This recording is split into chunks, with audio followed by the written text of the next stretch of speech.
Save thousands at Matt Blatt Kia. Get out of your old trade today, even if you owe thousands more than it's worth. Go to mattblattkianj.com for more details.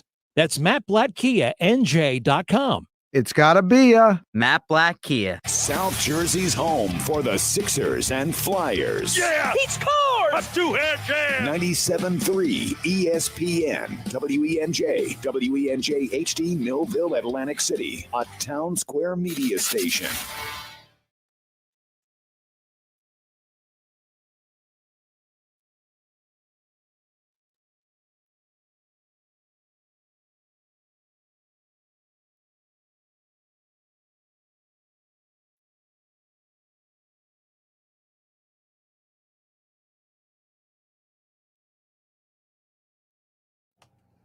Tuesday edition of the Sports Bash here on 97.3 ESPN FM, the 97.3 ESPN mobile app. We are live as always on YouTube at 97.3 ESPN.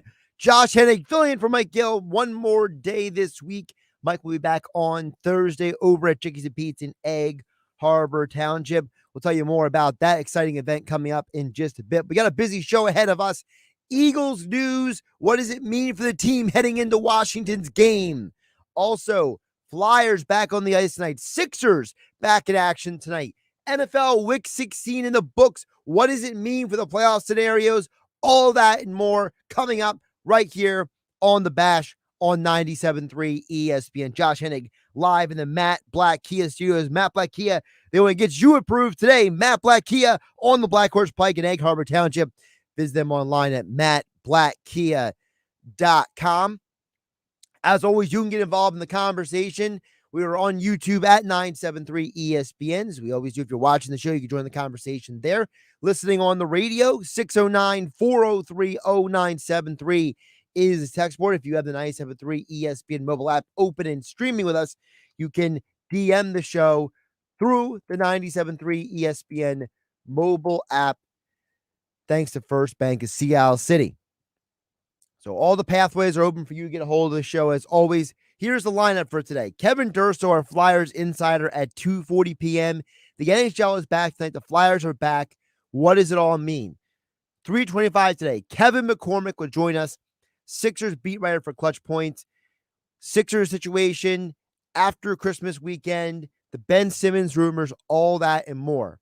Football at 4. Andrew the Checo, powered by the Inside the Birds podcast. We will give our first look at Philly, Washington, part 2 at 4 p.m. Dave Weinberg joins us a day early for a Weinberg Wednesday. Dave Weinberg will join us coming up at 4:40 p.m. Tuesday with Thompson is back. Pete T will join us to have a little conversation the 5 o'clock hour. And then at 5:25, Rob Maaddi from the Associated Press. He had some very interesting points of reference, and he has a very interesting guest this week on Faith on the Field that we'll ask him about as well. So all that we package in the next 4 hours here on 97.3 ESPN. Josh Hennig filling in for Mike Gill on a Tuesday edition of the show. And here's the deal. We got to start with the Eagles news, because once I started digging a little deeper, I knew I had to write about this at 973ESPN.com. And I know for some people, this may be a topic or a point or something that maybe you don't care about, right? But I'm telling you, you need to care.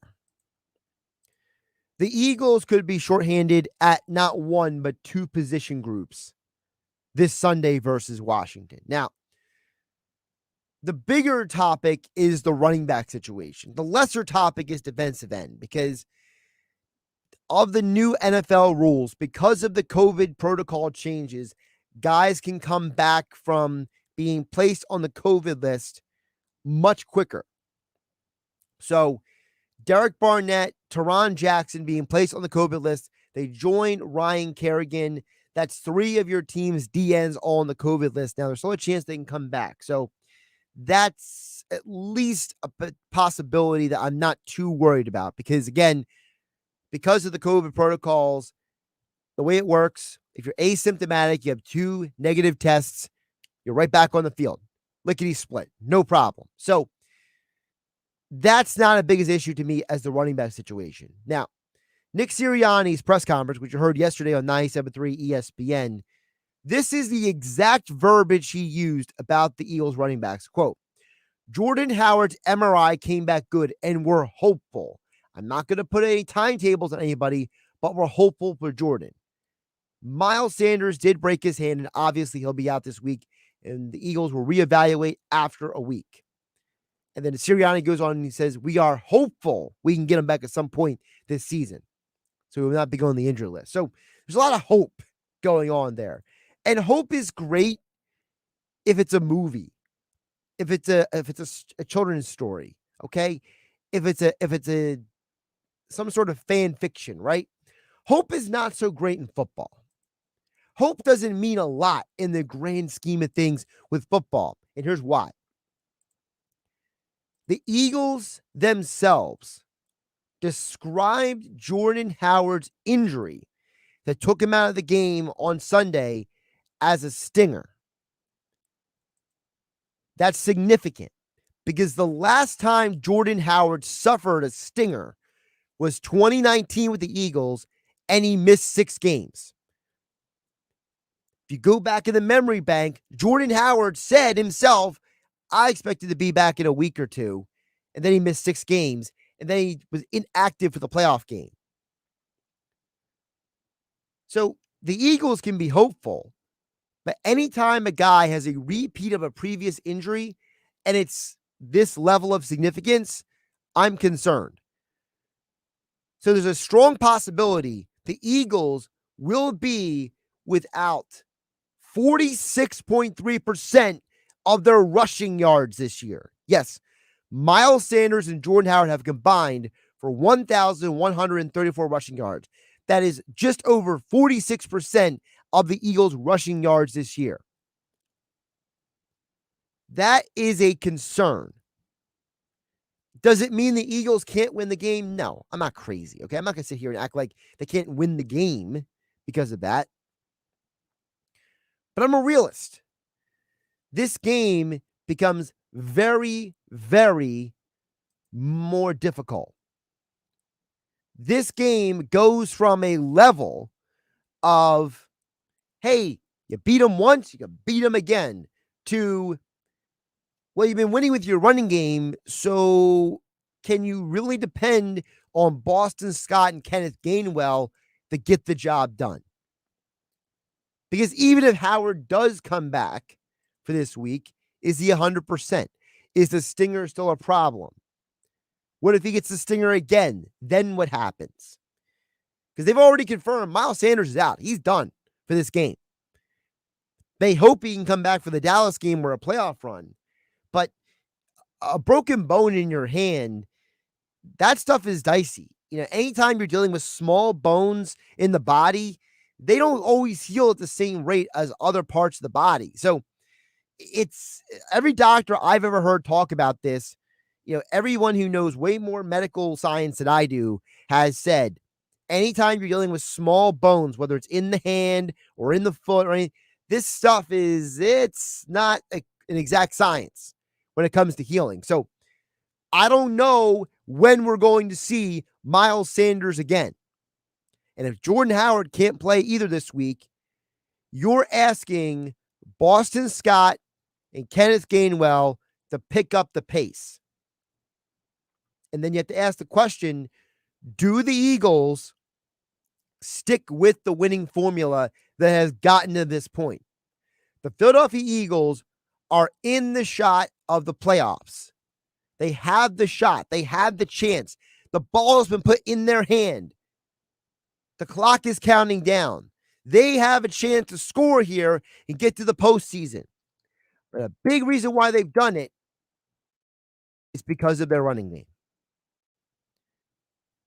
There is no way you can go into Washington and then back home against Dallas and expect Jalen Hurts to just suddenly turn into this air raid offense, chucking the ball all over the place guy and win the game automatically. You're going to need everyone else to step up.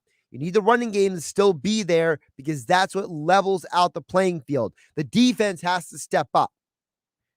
Taylor Heineke is better than Garrett Gilbert, okay? It's not going to be as simple as it was the last game. Think about this. The Eagles have played during this winning streak, okay? From the Detroit game to now, when they have won 6 of their last 8 games, they have played Jared Goff, Teddy Bridgewater, Trevor Siemian, Zach Wilson on a bad team, Garrett Gilbert, Jake Fromm / Mike Glennon in those wins. The losses were Daniel Jones, thanks to 4 turnovers, and Justin Herbert and a Chargers team that is just as Jekyll and Hyde as the Eagles are. And I'm not supposed to be a little concerned that I'm without not one but 2 of my best running backs? Yeah, I'm concerned. And so should you. Because now we're going to really find out what Nick Sirianni and this Eagles team is made of. Now we're going to find out, is Nick Sirianni a guy who sticks to what got him to the dance, or is he a guy who outthinks the room when the pressure gets on? We saw him do it already this year. Earlier this year, we saw Nick Sirianni and the 49ers game go out there and overthink the situation. The Eagles defense played excellent against the 49ers. It was one of the best teams we've ever seen shut down the 49ers offense. The Eagles defense played great, but the offense stunk because Sirianni tried to outsmart the room. He tried to overthink the situation. Now, since then, Sirianni has gotten better. Sirianni has gotten back to the basics. He has gotten back to the fundamentals. He has gotten back to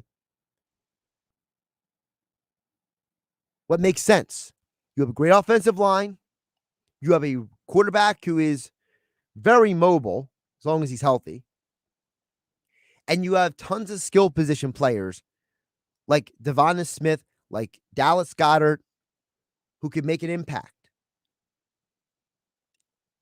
Instead of trying to force a square peg into a round hole, Sirianni found out how to win, and they won 6 out of 8 games. Now going into the Washington game, you're without 46% of your rushing offense. Does Sirianni turn to Boston Scott and Kenneth Gainwell and say, boys, let's go, let's ride? Or does he try to outthink the situation and try to transform this offense into something that it's not? I'm very curious to find out this Sunday when the Eagles play Washington. Merrill Reese, Mike Quick on the call here in your home for Eagles football in South Jersey, 97.3 ESPN. You can chime in the conversation on the YouTube channel at 973 ESPN. Text board is open, 609-403-0973. And, of course, you can DM the show through the 973 ESPN mobile app. Thanks to First Bank of Sea City. To me, the running back situation is the biggest concern. I'm not as intensely concerned about the DN situation because, like I said earlier, with guys going in and out of COVID protocol all the time, as long as you're asymptomatic and you have negative tests consecutively, you can get out of that pretty quickly. So I'm not sweating too much the idea of Barnett Jackson being on the COVID list with Ryan Kerrigan. The only reason it's a little bit of a concern is that without Brandon Graham, Derek Barnett actually leads the team in snaps at the defensive end position, and Teron Jackson's 4th. The fact that you need Derek Barnett out there makes me cringe a little bit, but you do. You need him out there. Josh Sweat is second on the team in defensive snaps at defensive end, and they've just brought in this guy, Cameron Malveaux, just a couple weeks ago, and he's already having VS playing time. So, and like I said, if either Ryan Kerrigan does come back, it's not getting me excited. Kerrigan's having the worst year of his career. We all know that. 3 solo tackles, 2 quarterback hits, and 0 sacks. The guy has not worked out. So when I look at the Eagles, I'm not sweating the DN situation with guys in COVID protocol, but I am a little worried about the running back because I want to know what Sirianni does. I want to know what the players do. I know the players believe in Jalen Hurts. I know they follow him. I know they love him. So I'm not worried about the quarterback. I'm not worried about the players on the field. But how does the coach play call? Something to think about as we get ready for Eagles football this Sunday. An important game. Eagles are 8-7. They win this game, and there's a possibility they can lock up a playoff spot this Sunday. That's right. This Sunday, the Eagles could already lock up their playoffs. Think about that for a second. A team that had 4 wins last year has now doubled their win total. And now they can clinch a playoff berth this next week. Here's the breakdown of how it needs to happen. They have to beat Washington. They will need the Saints to lose again.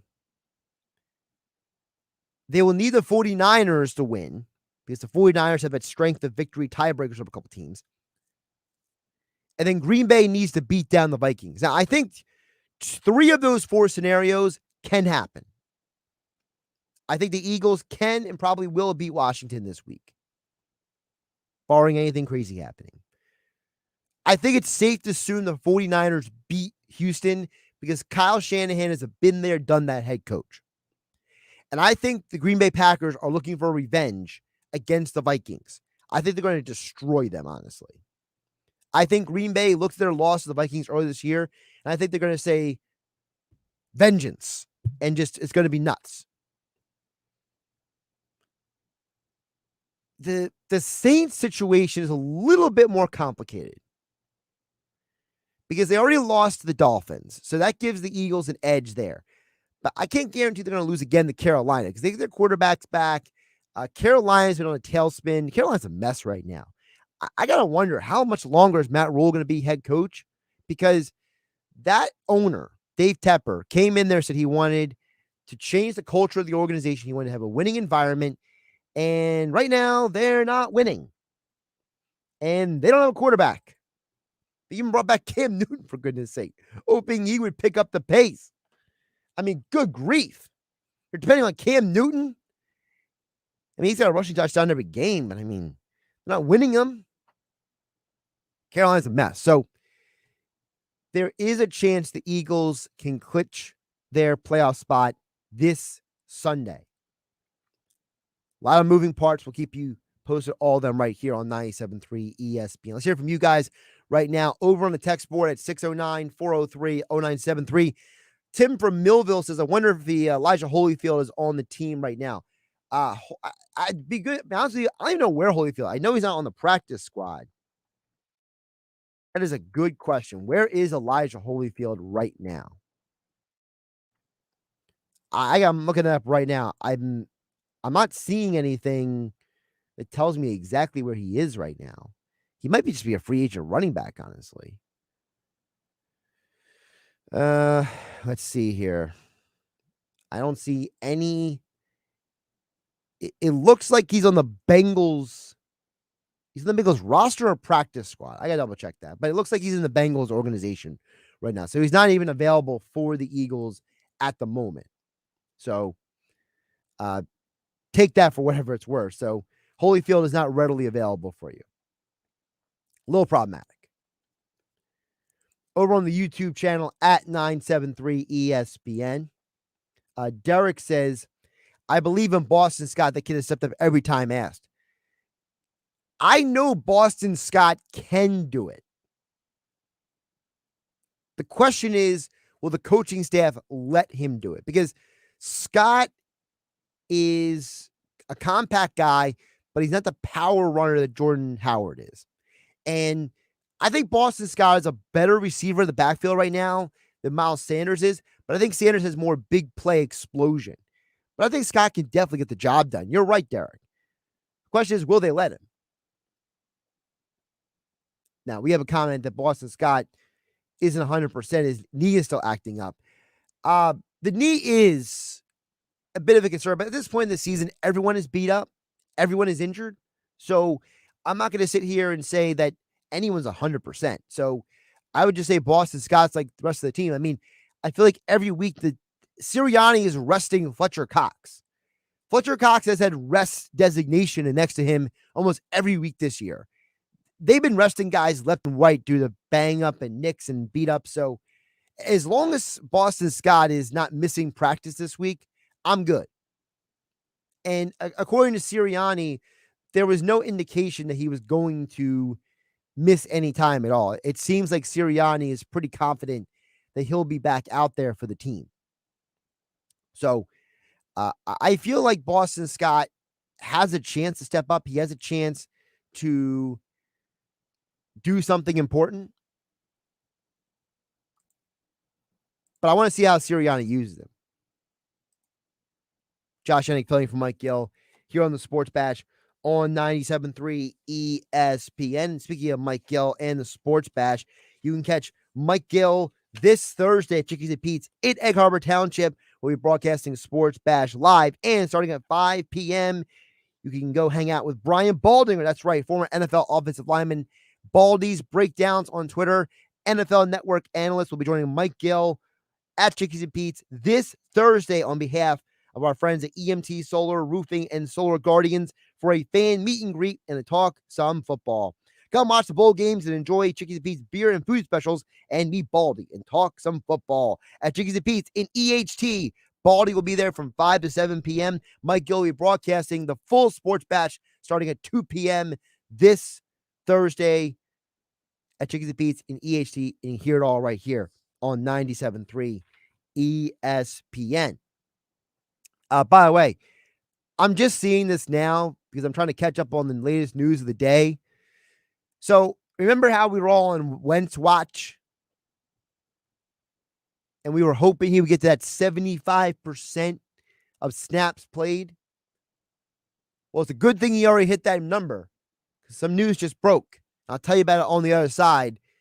It's going to impact the Colts, but the Eagles, they stole the draft pick here from Indianapolis. I'll tell you why coming up on the other side. Josh Hennig filling for Mike Gill. You're on 97.3 ESPN FM, the 97.3 ESPN mobile app.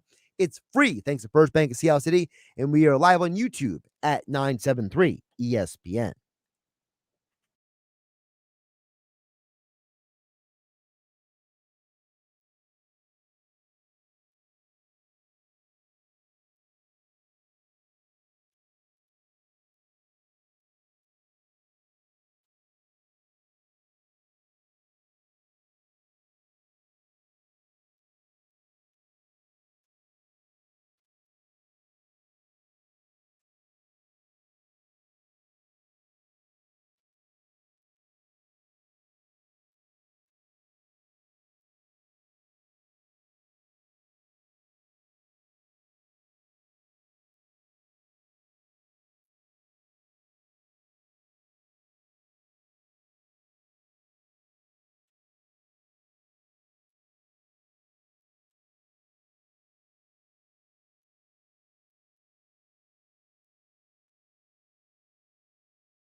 Josh Hennig back here in the Matt Black Kia Studios here on 97.3 ESPN. From Mike Gill on a Tuesday edition of the Sports Bash, being brought to you, yes, by Matt Black Kia. Matt Black Kia, they want to get you approved today. It's Matt Black Kia on the Blackwoods Pike in Egg Harbor Township.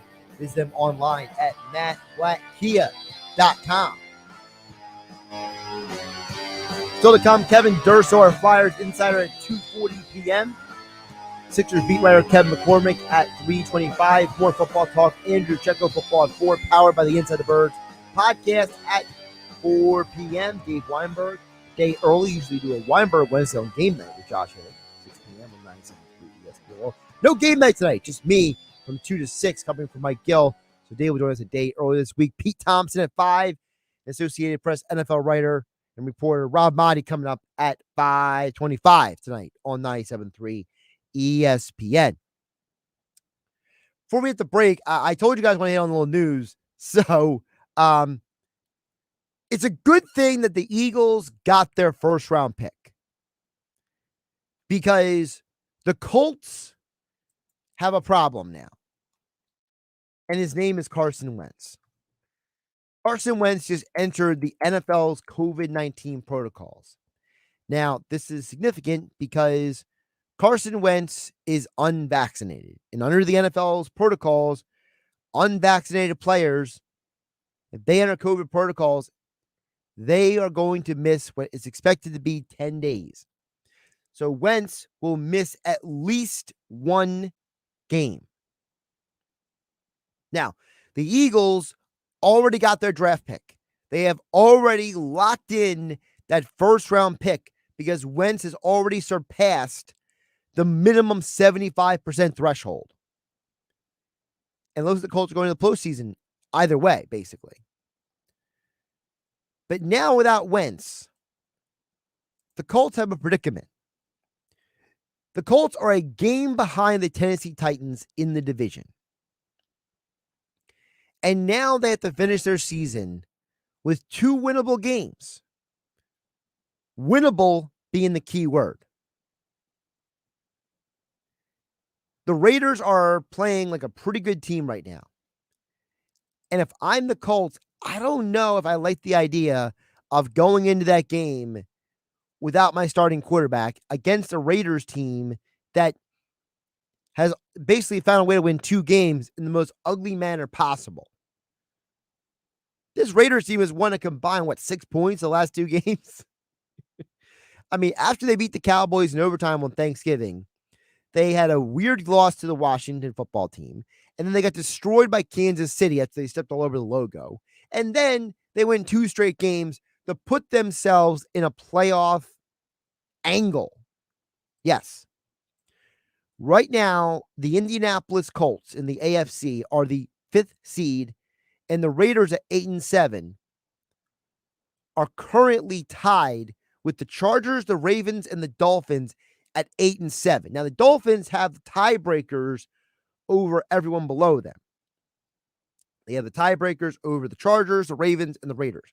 But there's no guarantee that Miami is going to win out. And the Raiders know that. The Raiders know that Miami is playing Tennessee. So the Colts-Raiders game is going to be very closely watching the Tennessee-Miami game, because all the teams involved in those games are going to have something to play for. And now you go to the Colts and you just say, quarterback out. Wentz and COVID protocols out. And remember, this is a football team that already has their center questionable to return. They're down a couple players on the offensive line.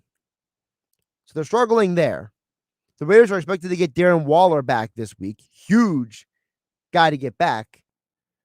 You don't need me to tell you that. So the Eagles have already stolen their draft pick from the Colts, because Carson Wentz played the minimum number of games already. And the Colts are at risk of dropping in the standings in the playoffs at 9-6 right now. They're 5th seed. But now they're going into the game, not with Carson Wentz. Texas's own Sam Ehlinger, step up to the microphone and tell us a little bit about yourself. I mean, wow. Sam Ehlinger. That's where we're at right now. Yeah, it's looking like Sam Ehlinger could be the Colts starting quarterback this Sunday with Carson Wentz shelved. And you got to play a Raiders team that has won 2 straight, and they're getting back Darren Waller. For those who may be wondering, the quarterback on the Colts practice squad is James Morgan. Yeah, they don't even have Jacob Eason anymore. That's where this team is at. So the Eagles have already snatched that draft pick away from the Colts, that first round pick. Now the Colts, without their first round pick, without their starting quarterback, now have to face a pretty good Raiders team. I mean, this is just juicy. I'm assuming the Colts got to sign a quarterback, right? I mean, is there a quarterback available for them to even sign? I mean, Josh Johnson's playing for the Ravens, so he's not available. He plays for everybody, it seems like. I'm serious. I don't even know who's available. I have to do a little research on that. But man, the AFC playoff race has just got a little more interesting. All because Carson Wentz on the COVID list. Done. Absolutely wild. Absolutely wild. Josh and Hennig from Mike Gill here on the Sports Bash on 97.3 ESPN. I mean, Sam Ehlinger versus Derek Carr sounds like it would have been a great matchup when they were both in college, not in the NFL. And listen, I'm not a Sam Ehlinger hater. I'm not a Colts hater. I'm just being real with you. Carson Wentz, at least, is, when he's playing well, a good NFL quarterback. He has played very well at times this year. He's on a winning football team. The Colts are probably going to the playoffs. But now you're going against a Raiders team that's fighting for the playoff lives. You're trying to keep a hold of that playoff spot.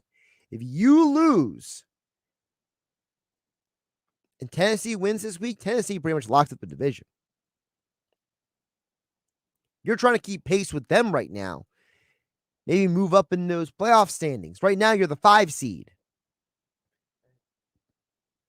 For context, if the postseason started tomorrow, if it did, the Titans would play the Dolphins, the Bengals would play the Patriots, and the Colts would have a rematch with the Bills. Remember that whole rematch? Philip Rivers, Colts versus the Bills. Rematch all over again. And I don't think the Colts are built to beat the Bills at this point. I don't think that they have what it takes to beat them. I think the Colts are a very good team. They got a opportunistic defense. I think Jonathan Taylor should be considered for the MVP, but no Wentz, that's dicey. But guess what? The Eagles hold the draft pick. So Eagle fans can just smile and enjoy their week because they know that Carson Wentz already got their draft pick, even though Wentz is going to miss at least one game. Man, absolutely wild. All right, come on the side. We'll change gears a little bit. Flyers talk with Kevin Durso. The NHL is back tonight. What do you need to know about the Fly Guys starting on their road trip tonight in Seattle? Kevin Durso, our Flyers insider, will tell you next right here on 97.3 ESPN FM, the 97.3 ESPN mobile app. And we are live on YouTube at 97.3 ESPN.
Josh Hennig back here on 97.3 ESPN. We'll get you back to your thoughts and comments in just a bit. The text board is open, 609-403-0973.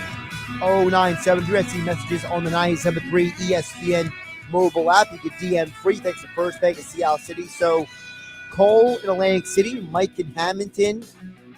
I'll get to your messages in just a bit, as well as the text board messages as well. Rob in Margate, I see you. Right now, we're going to take a little time out for the football talk. We'll get that a little bit next because hockey is back. I think. I hope. I need more information.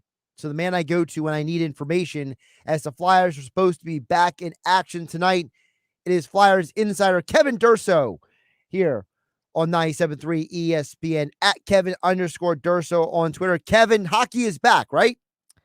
Sounds that way, yes. Well, the reason I say that is because I felt like when hockey hit that pause button for the COVID stuff, it was almost like out of sight, out of mind. And then it was like 1:30 in the morning last night. I'm getting ready to go to bed, and I see ESPN being like, hey, we're hoping to have hockey tomorrow, Tuesday night hockey. And I'm like, wait, what? It's like, so what is going on with the NHL, and how is that impacting the Flyers right now? Well, so far, it's not really impacting the Flyers very much. I mean, their games are still on as scheduled throughout the week. They don't make their return tonight. They come back tomorrow night to start this road trip. So they'll be in Seattle. By all accounts, all systems go because they practiced for the first time. They had an optional skate on Sunday when everybody could return. That was very limited. There wasn't much news to come out of that day at all. But then yesterday was bigger because it was a full team practice. They add 3 new names to the COVID protocol list, and it felt like you were bracing yourself for more. And then today, no new additions. 2 players actually returned from the list, so you actually get some reinforcements back. And by that account, the road trip is on. The game for Wednesday is on, and so they'll start with Seattle on Wednesday night. They'll go to San Jose for Thursday, LA on New Year's Day, late one on New Year's Day if you're staying up into the late night hours following your push for midnight on New Year's Eve. 10:30 start on New Year's Day, and then kind of unusual 2-day break to get to the final game of that road trip, which is only in Anaheim. So it's not much of a travel type situation, but just a gap to kind of regroup. And the key here is just about staying as healthy as you can, because there's a lot of teams out there that are still dealing with stuff. There's a lot of new additions. There's a lot of players coming off of the list that have been on since mid-December. So you kind of just have to juggle all that. But from the Flyer standpoint, their schedule has been relatively disrupted through the whole thing, not just now as we move forward trying to come back from this post break, but leading up to it as well. They only have had 3 games postponed all season, and there's other teams that can't say they're as fortunate, and they're going to have to use that break that was built in February to make up a lot of time and a lot of games, and that can get taxing really quickly. So the fact that so far anyway, it's 3 games to make up is not a bad thing at all. It's going to be should be relatively easy to fit those 3 games in somewhere down the line, and you can do it without having to disrupt the rest of your schedule too much, at least for the time being. Now, the NHL has also brought back the taxi squad situation. So that means that they're going to see some interesting names potentially floating in and out potentially for the Flyers. And my eyes opened a little bit when I saw the name Cam York out and about, potentially being a guy, as Mike Gill put it, gives them some flexibility. So how do you translate what Mike Gill is saying about Cam York and his situation? I think the key to what Mike Gill was saying this morning about it was that it's not just about the flexibility standpoint. It's when he says he's up because if we need him, he can make us better. He can keep us going in the direction that they want to go, and it doesn't take away from the talent level on the ice. That's the confidence that they have in him. And certainly it's been a rough year all around for the organization at all levels. It's not just what we've seen at the NHL level with the coaching change and the 10-game losing streak and all that stuff. The minor league team hasn't done too well either, but they've started to turn a corner around the same time. They started to string together games where they're earning points, putting together a few wins, and that builds some confidence for everybody. It doesn't just translate to the NHL level when the team is on a 5-game point streak going into this break. It's the AHL team doing some things in a positive way and having guys come back into the lineup. And most importantly, at this point, when it comes to the flexibility, you just need to have guys ready just in case. You never know what's going to happen. I mean, I think the sight of Cam York on the ice this morning opened some eyes because of the fact that you started to wonder, is there a defenseman who's going into protocol and they need another guy? Is this what's happening? Is there somebody else? And it turns out there's nobody. He's just on the taxi squad. But you can only account for today. You can't account for tomorrow and for the days ahead while you're on this road trip. And if you can take a guy like Cam York, who by all accounts, I mean, the Phantoms are off by postponement through New Year's Eve at this point, and they've only got 3 games on the schedule until the Flyers return home from this road trip. So having Cam York on this trip, it isn't a detriment to him in terms of what playing time he would have gotten anywhere else. I think that you can navigate that and potentially still get him into a game if you want to.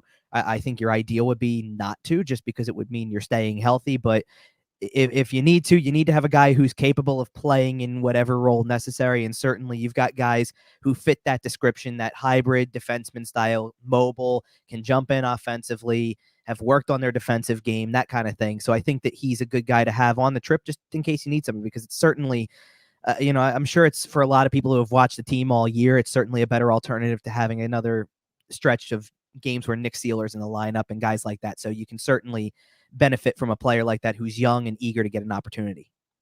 Flyers insider Kevin Durso joining us here on the Sports Bash on 97.3 ESPN. Josh Hennig filling in for Mike Gill on a Tuesday edition of the show. Now, Kevin, one of the things that with the coming out of this pause, you mentioned the postponed games. Is there any word on exactly how the NHL is going to do that? Because we saw last year, it was chaos. I mean, last year was just a complete fiasco. I feel like every time I talked to you last year, it was like, oh, by the way, and you're like, okay. So has the NHL given any clarity on that, or are we just all flying by the seat of our pants like last year? I think for right now, we're flying by the seat of our pants a little bit because of the fact that, is there an ideal timeline to make all of this up? Sure, there is. There's that 3 weeks built in February. And now that it's official that players aren't going to the Olympics, that you're using that time frame for exactly what you intended to use it for, one way or the other. It was either going to allow the players to go to the Olympics, or it was going to be your backup plan to something exactly like this happening. They're going to utilize it for that purpose. That being said, it's one thing to be a team like the Flyers and have 3 games that need to be rescheduled and a 3-week gap to do it, and another team like, let's say, the Calgary Flames, who missed out on at least 6-7 games now, and trying to fit all that in there without overdoing it, or trying to make up for that while you're building maybe in use for another purpose, which was certainly going to be a problem that the Flyers faced. But making up 2 home games out of 3 games that you have to have rescheduled is not really too much to sweat about at this point. I think you can find 2 common dates and make it work. It's going to be a different story for teams like that who have to go maybe 5 home games, 6 home games. Can you find the building availability? And if you can't, then there's a possibility, I've seen things out there, that the NHL will push games up from, say, March or April that work in the schedule at that time, maybe for another team or vice versa, or however it has to work with the buildings, and reschedule these games down the road like that. I think the common goal here is try not to go into May, which would push the playoffs back, and try to get this thing wrapped up in the time frame that you already established. That being said, I say we're flying by the seat of our pants right now because of the fact that we're not out of this yet. The NHL is the one league in pro sports, to me anyway, that faces a problem that no other league faces, and it's the amount of cross-border travel that you have. It's relatively different to look at. The NFL doesn't have to deal with it at all, and in the NBA, there's one team to worry about. It's a lot different to handle logistics for one team as opposed to 7 that are playing in another country. Not to mention the fact that the NBA has another advantage in this as well, where the quality of competition may take a hit for this, but you need 8 players to play the game on either side. And that's it. I mean, for the amount of players that you need to play an NBA game on both teams, you can't ice a normal NHL roster. Right. So there you go. Like, it just came down to it, because it's not lost on me that the NHL postponed upwards of 70 games in the last little stretch here. And the NBA, I can count the number of postponed games on my hands. And the NFL not only postponed a small handful, but already made them up and is caught up.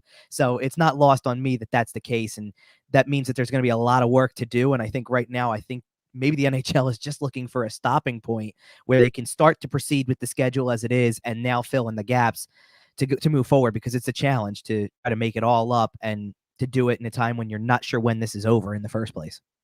Now, Kevin, on the ice, the Flyers had gotten better. They've been playing better in recent weeks since Mike Gill took over. I'm not saying they were, gangbusters or anything. They weren't amazing, but when you go out there and you win 4 out of 5 games, at least it gives you a little bit of a good vibe. Then you hit that pause button, and even I heard some of the players say, I think it was a yesterday's media, that hey, it kind of stinks we had to hit the pause button when we were actually feeling good. Yeah, it certainly does. And, the anticipation wasn't, I know I certainly didn't anticipate going upwards of 10, 11 days between games. I didn't, we knew that the possibility existed, obviously, but the way that they did everything, let's put it this way. I was sitting here last week on, a week ago today, Tuesday, thinking that I was preparing to go down to a game and compete with Eagles traffic that night. And about 7 hours before the game, it was off, and that was the end of that. And that's kind of how quickly things develop in this time. That being said, you look at the way they were playing leading up to it. That was I don't want to sit there and say they were winning games convincingly by any stretch. The game that they had against the Devils was really good. The rest of them were much closer, a little bit ugly at times, but they were finding a way to win. And at the very least, you were starting to see some entertainment quality come back. The last thing you want to do is watch games the way they were leading up to Alain Vigneault's firing. Yes, 7-1, 4-1. Right, 7-1, and you're out of it before, it barely begins and you're already disinterested. Right. At least you're hanging on to something. You're getting some entertainment value. The game against Ottawa was pretty entertaining to go into the break. Little did we know at the time, but to go into the break. As disappointing as that game in Montreal that they had where they lost in a shootout was, because Montreal's been decimated and they're not a very good team on top of it. If you would have told people starting with the Vegas game, they're going to win 4 of the next 5, I think people would have told you the loss was going to be the Vegas game and they were going to win the next 4. Right. And you know what? If you would have gotten a point out of it and said, you know what, the Vegas game's going to go to overtime and you're going to lose, a lot of people would have taken 9 out of 10 points in those 5 games. So you're doing something right. And certainly at this point, I remember talking about it with Mike on State of the Teams last week. It's, you're 4 points out of a playoff spot, and I don't know that I can write any team in the league off. Maybe Arizona, I guess, in dead last, but I don't know that I can write off any team right now because you just really don't know who you're facing on any given night. If you catch a team that's really good but loses a couple of their top players to COVID protocol, it changes the dynamic, and you might come away with some extra points here. So you could get right back into races. So it's weird to talk about because I know that 3 weeks ago, Alain Vigneault gets fired, and I had a kind of a message about where I think the team was going and what direction they needed to go. The hard part with that is that it's kind of hard to go dive headfirst into any mentality when you just don't know what tomorrow even holds for you, let alone next week or next month or whatever. So that's why it kind of sucks to halt the momentum. You don't want to, you're winning some games. You're feeling good about yourself. Finally, you're kind of playing to your potential a little bit more and more every game. And now it just stops. But certainly you've got an opportunity because Seattle's one of those teams that you can come right back into. You don't necessarily have to play your best to find a way to win. And that might be a good way to pick back up where you left off. Give him a follow on Twitter at Kevin_Durso. Flyers Insider. Check out all of his work at 97.3 ESPN.com. Flyers back in action tomorrow night against Seattle. But the good news is there's players on the ice. Guys are coming out of COVID protocol, and we're going to have hockey again. So, for guys like me who lost track of time and space, at least there's some regularity coming back again. Kevin, appreciate you jumping on today. Thanks, Josh. Appreciate it. Josh Hennig, affiliate from Mike Gill, here on the Sports Bash on 97.3 ESPN. Coming up on the side, as promised, your texts, your DMs, your messages here on 97.3 ESPN.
Josh Hennig filling in for Mike Gill here on the Sports Bash Tuesday edition on 97.3 ESPN live in the Matt Blatt Kia studios.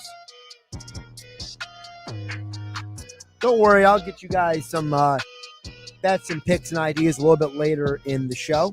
Also, still to come, Sixers beat writer Kevin McCormick will join us to talk about the latest on the Sixers. They're back in action tonight versus the Toronto Raptors, who might be getting some reinforcements. Looks like Malachi Flynn and Pascal Siakam might be returning tonight for the Raptors. So we'll see what version of the Raptors the Sixers face tonight, 7:30 p.m. right here on 97.3 ESPN FM. Tom McGinnis on the call here on your home for Eagles, Sixers, and Flyers in South Jersey.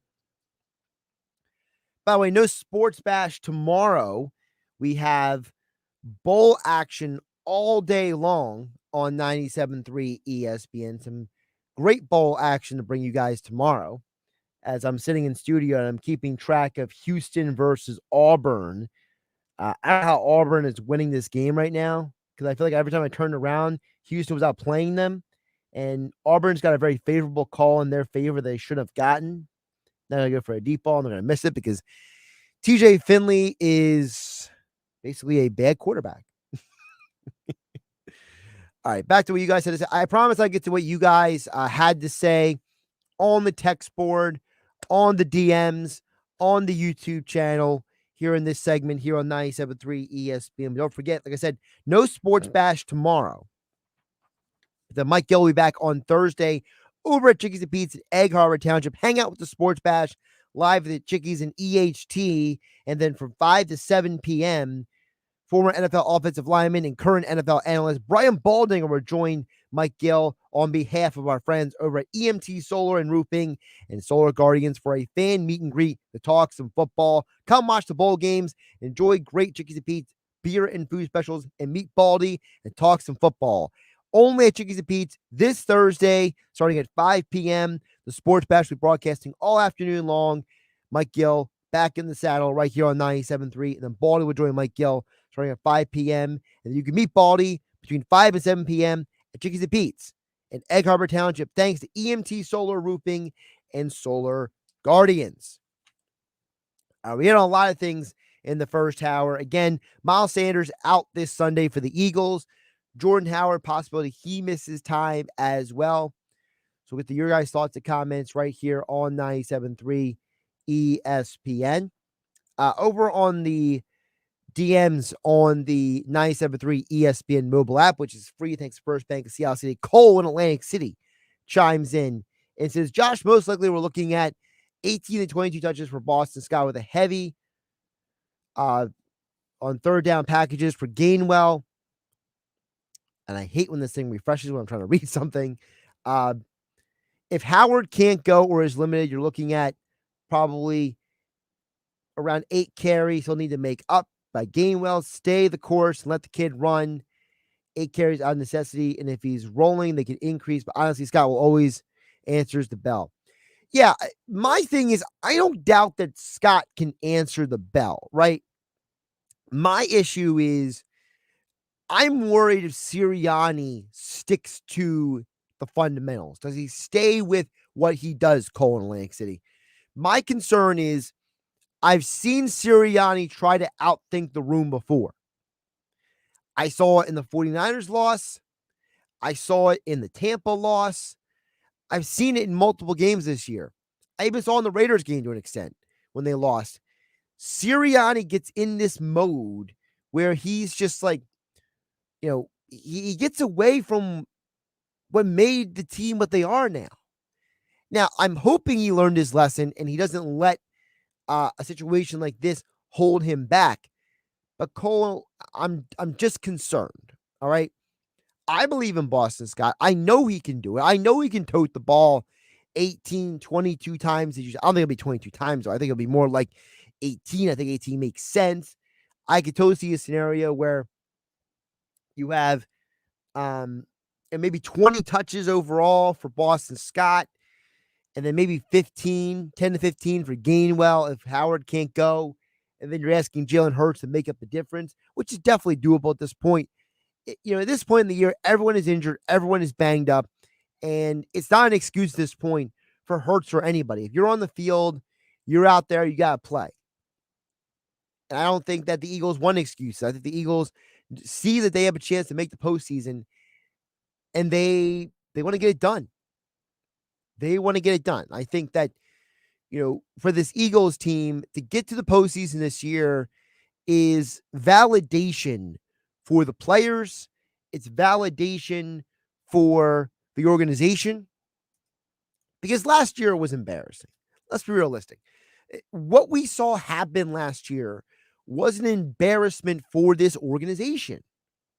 I mean, to go out there and play as horribly as you did for multiple weeks, have to trade who was supposed to be your franchise quarterback away, and now you had to hit the reset button on the coaching staff, on the quarterback, on almost every aspect of this team. It had to be an ego blow for the organization and for the players. Guys like Lane Johnson, Jason Kelsey, these guys just a few years ago won a Super Bowl. A Super Bowl. And a few years later, they won 4 games.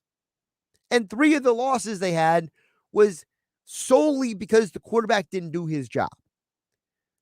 So to me, I look at this team and I see a team that wants to go out there and win. I see a team that wants to go out there and reach the postseason and get the job done. Over on the text board at 609-403-0973. Texter says, hey, Josh, I've heard the Colts trying to get Rivers out of retirement. Yeah, that rumor's been rolling around for a long time. Here's the problem with the Rivers out of retirement thing. You're basically asking Rivers on 5 days notice to be ready to play an NFL game after he spent all the fall being a high school football coach. It's a little different. It's a little different vibe to go from that speed. Listen, Rivers is a super competitor, and I don't know, does Phillip Rivers want to, or is he able to hit that switch and get out there? Because we heard the Saints trying to get Drew Brees, Phillip Rivers come out of retirement to play the game last night. Ian Book had to go out and start for the Saints. He saw how horrible that was. The other problem with the Rivers stuff is, there's protocols as well. Is he vaccinated? Is he unvaccinated? Has he quarantined? Is he not quarantined? Can he pass the protocols in time for the NFL to suffice? It's not as easy as just calling a guy in off the street. One of the reasons why teams have expanded practice squads now is because those guys are already in the system. They're already been past the protocols. They've already been checked by the league and all that stuff. It's a lot harder to get a guy in that quickly. So, I'm not doubting the Colts would like to have Phillip Rivers, but it just seems like a very, very difficult thing to pull off in a short amount of time, because there's a lot of variables that we don't know about. So, I'm just one of those people who, when I look at the Colts situation, I just laugh a little bit, because with Wentz out, the Eagles already got their pick. It's already a done deal. So, I just look at the Eagles and I say, good for you guys. You got a first-round pick out of the Colts, an organization that's one of the best run organizations in the NFL, one of the top GMs in Chris Ballard, and now their quarterback might not start. He's not going to start this week, and it looks like that basically you're going to have a Raiders team come in there, and you could lose the division because your quarterback's not available. It's completely out of everybody's control. It's out of Wentz's control. I assume it is, at least. I'm going to assume that Wentz isn't running around trying to test positive for COVID. That's one of the problems with the world we live in right now. There's this taboo label that's been attached to COVID-19, like it's like the plague or leprosy or like some contagion that's the end of the world, the Black Plague. And the problem is that instead of saying, hey man, that stinks that you're sick, how are you feeling, and checking on people, people are being treated like they came down with the Black Plague or some evil disease that's going to kill us all. And it's like, I feel bad for people. I really do. I feel bad for anyone who's tested positive because people are treating you and looking at you. Not everyone, but certain people are looking at you like you did something wrong. Nobody wants to get sick. Nobody wants to have this happen to them. And I'm not going to sit here and be one of those people who condemns or looks bad at someone because they came down with a disease or a sickness. Okay. As a society, we tend to pick and choose who we want to point the finger at and say, you're the bad guy, you're this and you're that. When Magic Johnson tested positive for HIV years ago, people made a lot of assumptions about him. And, a sexually transmitted disease is something that's completely different than what we're dealing with this COVID stuff. All right. People are acting like people got COVID that, you did something wrong. Like, the way they treated Magic Johnson, and it's a completely different situation. And I think that, people just need to chill out. All right. There's a lot of misinformation out there about things on both sides of the argument. Okay. And I'm not going to get up here and have a conversation about, socio-political things or any of this stuff. But I just want to say here, there's a lot of people who are running scared right now. They're paranoid. They're fearful. Some people are hypochondriacs and they need help. Okay. They need therapy, right? Hypochondria is a psychological disorder. All right. It's a fear of being sick. And a lot of people are running very afraid of a lot of things right now. And I would just ask everyone to try to have some compassion. Try to have a little bit of live in the real world with the rest of us. People are doing their best to not get sick. Nobody wants to get sick. Nobody wants to get COVID. No one wants to deal with this stuff. I'm trying to get to work today. I had to drive around a line at the COVID testing center today because people are rather sit in their car and, with their windows rolled up and be looking around like, what are you looking at me weird? They almost feel embarrassed that they're in the line to get COVID tested, even if they don't get a positive test. Even if they test negative, there's still this almost like attitude that like, oh, they're evil. No, people are just trying to take care of themselves. And like Tony says over here, Magic play with HIV, but you can't play with COVID. It's insane. Listen, Tony, that's why the NFL has changed their protocols. Dr. Alan Stills came out and he said that, they're not going to test asymptomatic players anymore. And they're only going to be testing guys either based on their vaccination status or based on if they've had COVID or not, or based on if they have symptoms. And at the end of the day, you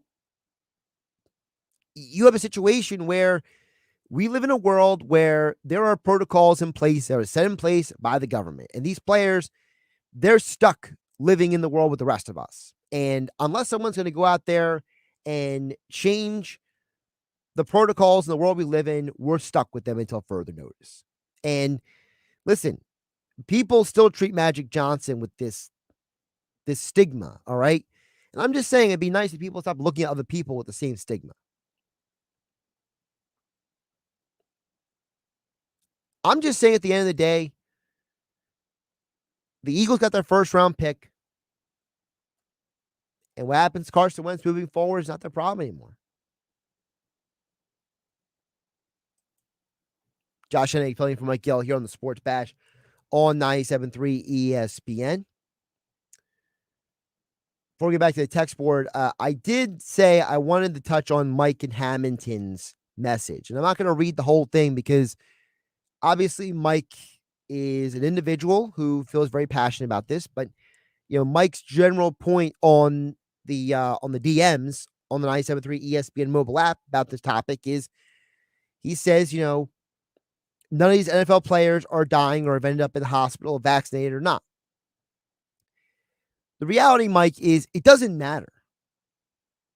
See, here's the problem with all of this.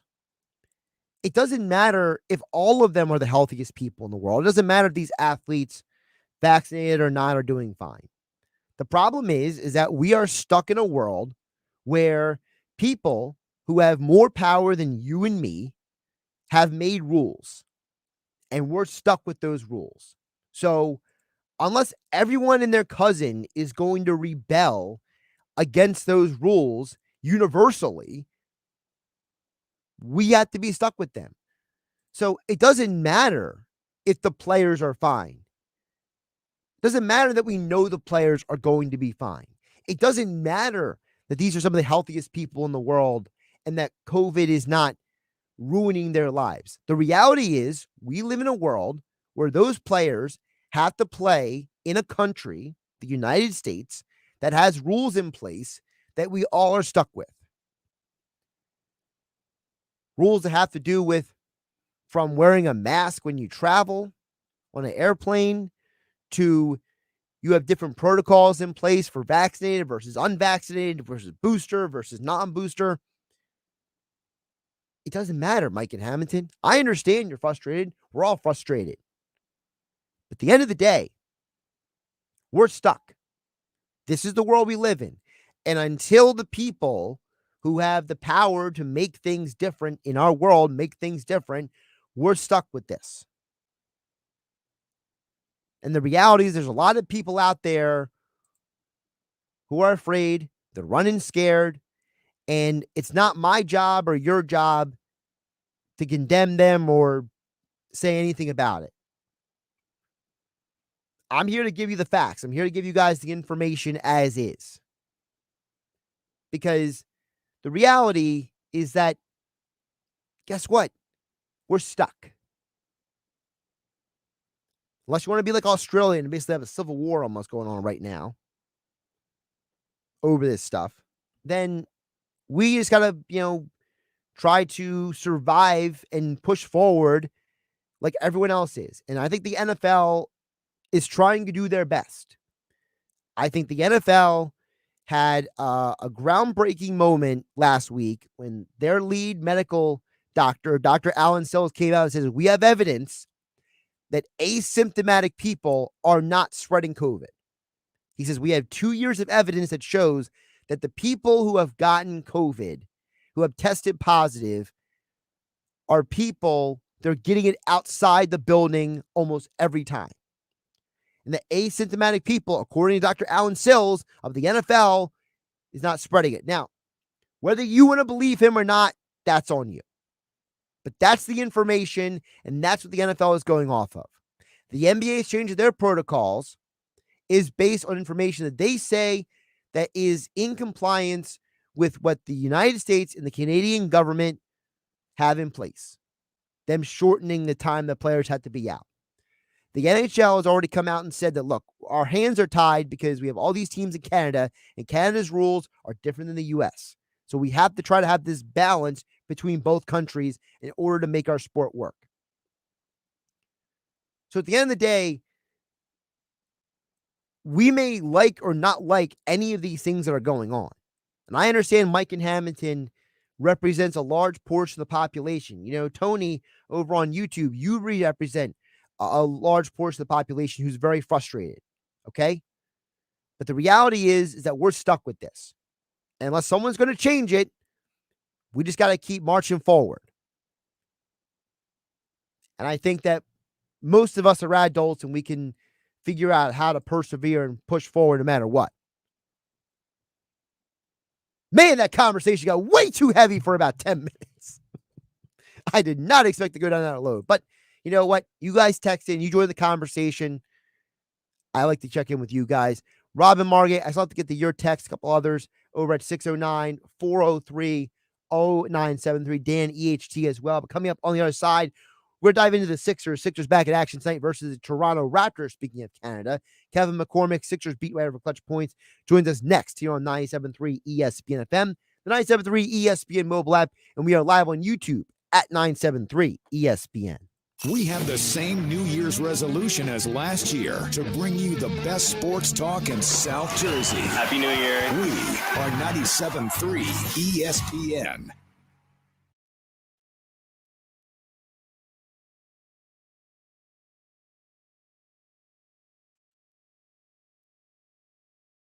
With GMF approval, excludes Corvette. $10,000 minimum for your trade towards any pre-owned in stock. Bennett Chevy will pay you $10,000 for your vehicle, no matter its condition or miles. This is our very best offer of the year. No games, no gimmicks, just $10,000 minimum for your trade this month. Plus, Bennett selling new vehicles at MSRP, not 1 penny more. Stuck in a lease? We can get you out early. Every make, every model. There's absolutely no obligation and no pressure. Because our non-commissioned sales staff is paid on your satisfaction, not how much you spend. Let's recap. Bennett selling new vehicles at MSRP, not 1 cent over. Looking for pre-owned? Bennett's giving you a minimum $10,000 for yours. That's a minimum $10,000 for junk. You can only imagine how much more we'll pay for a good quality trade. And there's absolutely no obligation and no sales pressure. With our non-commissioned sales staff paid on your satisfaction, not how much you spend. Find new roads at Bennett Chevy, Egg Harbor Township, and BennettChevy.com.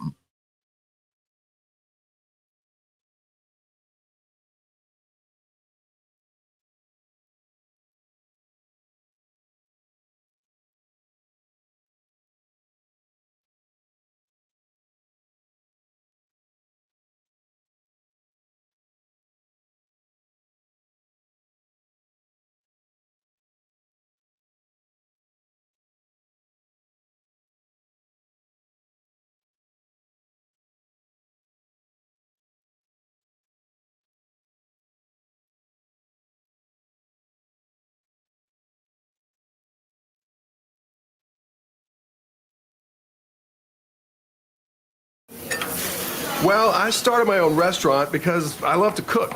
But that also means a lot of greasy pots and pans. And we can't waste time with endless sink changeovers. So we upgraded.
You can watch the Sports Bash live now on Facebook, YouTube, and Twitter. Search 97.3 ESPN or visit our website, 973ESPN.com.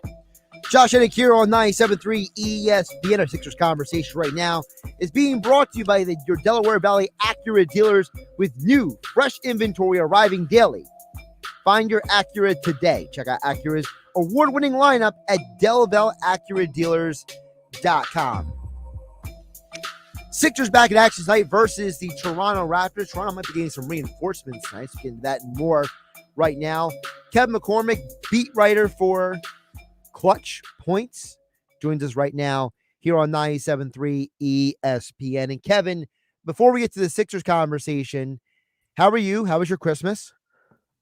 I'm doing good. My Christmas was good. Thanks for asking. Still a little more secluded than you might want, but it is what it is. It's just the way of the times. How was yours? It was mostly quiet, which is a good thing. Can't beat that. Some things I had to deal with work-wise more than I wanted to, but things happen. Life happens, as you know. So Absolutely. It's good to hear you're still the workhorse of 97.3. I've certainly been called worse today.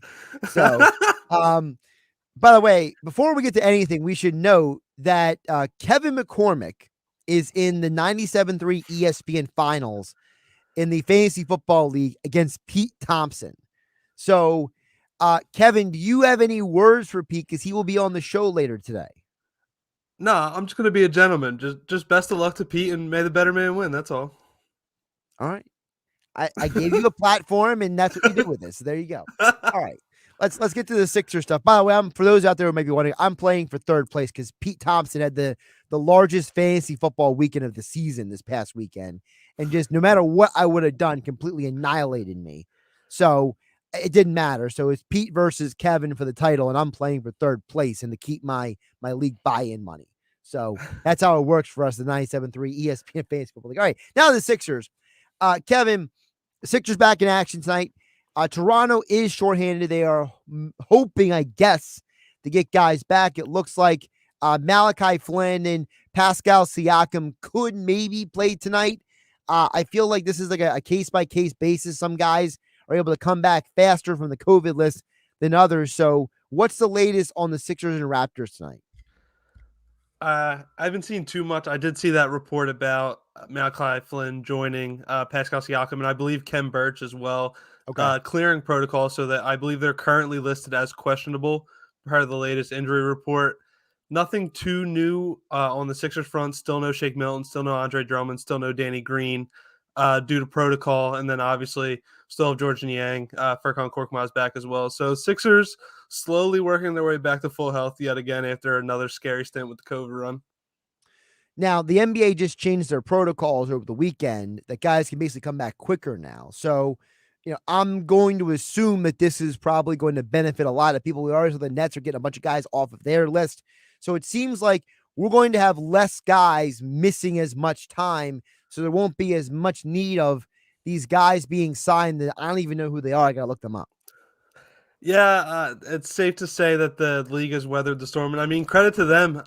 They did just about everything they could to avoid a shutdown. And it looks like that they're going to survive it. Like you said, granted, there's a whirlwind of guys either coming up from the G League or coming fresh out of retirement to sign these 10-day deals. But, teams have stayed afloat. So I credit them. Obviously, wish could have came a little sooner for the Sixers sense where they had to play incredibly shorthanded. But obviously, you just got to roll with the punches. How much of their current record that they have is the guys missing time, and how much it is just the roster just not being as good as you would have hoped if, let's say, Ben Simmons was out there, for example? It's tough because I think all of those factors do play a role. And, obviously the Ben Simmons thing, heading into the year, there were people who crazily said that they thought the Sixers would be better. That's definitely not the case. The thing I would say about Ben Simmons is I think they miss Ben Simmons on a nightly basis, but just how much they miss him is what changes on a game-to-game basis.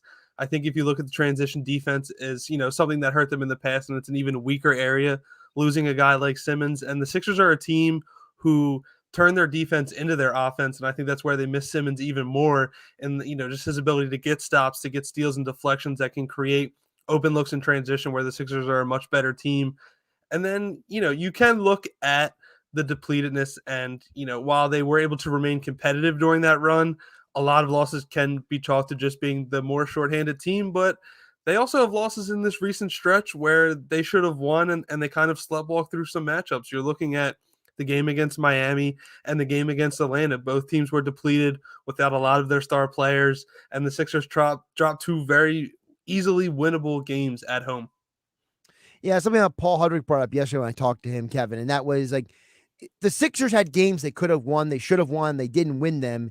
So it's one of those things where it's like how good is this Sixers team? That's why I asked the question because, for me, every time the Ben Simmons stuff comes up, to me, it's less about trading Ben and getting Ben out. I know all Sixers fans are like, I'm tired of Ben. Get Ben out of here. We all see it. We all see it all the time, right? To me, it's less about that. It's about use Ben to make the current team better. You know what I mean? And I feel like that's where Daryl Morey's mindset is more in line with me, at least. I'm not saying that I should be a basketball executive, but I shouldn't be, obviously. But to me, I feel like what makes sense is use Ben to make the team better because the team right now is just not good enough to win a championship. Absolutely. And that's why this process has drug on as long as it has. Daryl Morey is in no way, shape, or form going to sell low on Ben Simmons. He's not going to make a move just for the sake of getting one done. I think seeing the way the team is playing now, they're continuing to sit in the war room when they discuss potential trades. It's all about finding areas of need. What does this team need and what kind of player can they bring in that not only, brings up the floor of this team, but helps crack open that championship window a little more as Joel Embiid's playing as a top 10 guy right now. Kevin McCormick, Sixers beat writer, joining us here on the Sports Bash on 97.3 ESPN. Josh Hennig filling for Mike Gill on a Tuesday edition of the show. Make sure you follow Kevin on Twitter at KevinMCC, NBA for your Sixers and NBA coverage. Now, Kevin, I mentioned the Ben Simmons thing. Obviously, Woj used the opportunity of the elongated time in between games to have conversations, and I don't want to say he broke news, but put news out there about Ben Simmons, right? And for Woj to go out there and name people, that's usually significant for a lot of people, right? So he goes out there, he names Minnesota, Indiana, Sacramento, and says, keep an eye on Cleveland. So what was your reaction to Woj naming those teams? And what is your perspective on the current state of the Ben Simmons situation? I wouldn't say I'd put that stuff in with some of the stuff that we've heard for months now. It's recycled news in a sense that they're all teams that we've heard all summer, especially a team like Minnesota. I feel like they've been the most heavily linked team to Ben Simmons, dating all the way back to the summer when this first began. So, obviously when someone like Woj says it, it holds a little more cachet, it holds a little more weight. So it's definitely something to keep an eye on, but nothing really new, I would say. And in terms of those batch of teams, I wouldn't say they're interesting teams to watch in the sense of, maybe a team like Minnesota could swing a Ben Simmons, but I would say those batch of teams are more teams to watch as the entire trade itself unfolds, because there's going to be multiple teams involved. There's going to be a lot of moving pieces. There's going to be a lot of different winners and losers from how, this eventual trade will go down. So I think there are a good bunch of interesting teams in terms of if they're the third or the fourth team in the mix, because they have some interesting pieces and contracts that could help swing a deal, but none really have that ceiling razor guy that Daryl Morey is looking for. I know the number or the figure that keeps throwing out there is a top 25 type player, right? That's the thing we've heard numerous times. But to me, that's not a literal top 25. To me, for example, is Darius Garland a potential top 25? Is Anthony Edwards a potential top 25? You know what I mean? Like, would the Sixers be willing to take a guy who maybe isn't top 25 at this second, but they know can be that guy? I think it's something that definitely could be on the table. The only counter I would have to that is when you're looking at a guy like Joel Embiid right now, who's 28 years old, he's in his prime now, and compare that to a guy like Anthony Edwards, who's only 20 years old in his second season. Granted, has shown tremendous promise. I think he's going to have a meteoric rise in this league. He's already right now one of the most fun and talented young players in the league to watch. But I think an 8-year gap between your best guy and your second best guy isn't exactly a team that is trying to win titles now might operate. Granted, Anthony Edwards could, like you said, where is he going to be 2-3 years from now? Joel Embiid's still going to be near his apex at that point. So if you're thinking longevity like the Sixers are, they don't want to compete just this year. They want to compete for years after that. So while I don't say they'd be at the top of the list, I think guys like Garland and Edwards could be, maybe potential names to watch depending on how this all unfolds and where the Sixers feel if they need to make a move at the trade deadline or if they feel more willing to carry this into the offseason. When you think about what is going to happen with all of this, What is your feel right now? Do you feel like Ben Simmons will be traded before the deadline? Do you think that Daryl Morey will hold out longer? Do you think Morey is using some of the things he has said in public as ways to angle the situation? What is your current feel as of December 28th at 3:37 p.m., knowing that could change at any point in time? But as of right now, what is your feel for this? It might not be the answer that some people want to hear, but I really think that Ben Simmons is still a Philadelphia 76er when the trade deadline comes and goes. Just because seeing the way the trade markets come about now, the type of player, the caliber of player that Daryl Morey is searching for right now just isn't out there. And I think that plays a factor in things. I think the current landscape of the league and how, depleted rosters have been for the past month, I think it's put trades and trade conversation on the back burner. So I think that plays a role as well. And then just looking ahead to the offseason, the Damian Lillard stuff could spark up again. I know we've had this talk endlessly, and I know your stance on it, but he's not the only name to watch in the offseason as well. You could see the sign and trade options like James Harden and Bradley Beal, who still have not signed contract extensions. So with those big fish potentially becoming available in the summer and Daryl Morey having a chip like Ben Simmons to swing a potential sign and trade for someone like Harden or Beal who fits what they need in terms of, on the basketball court and raises the ceiling the Sixers tremendously. At this point, it feels like this could drag on into next summer and will not end at the trade deadline. Which of these two scenarios makes the most sense? A team gets desperate and calls Daryl Morey, or Daryl Morey works the phones and gets a 4-team deal done at some point in time?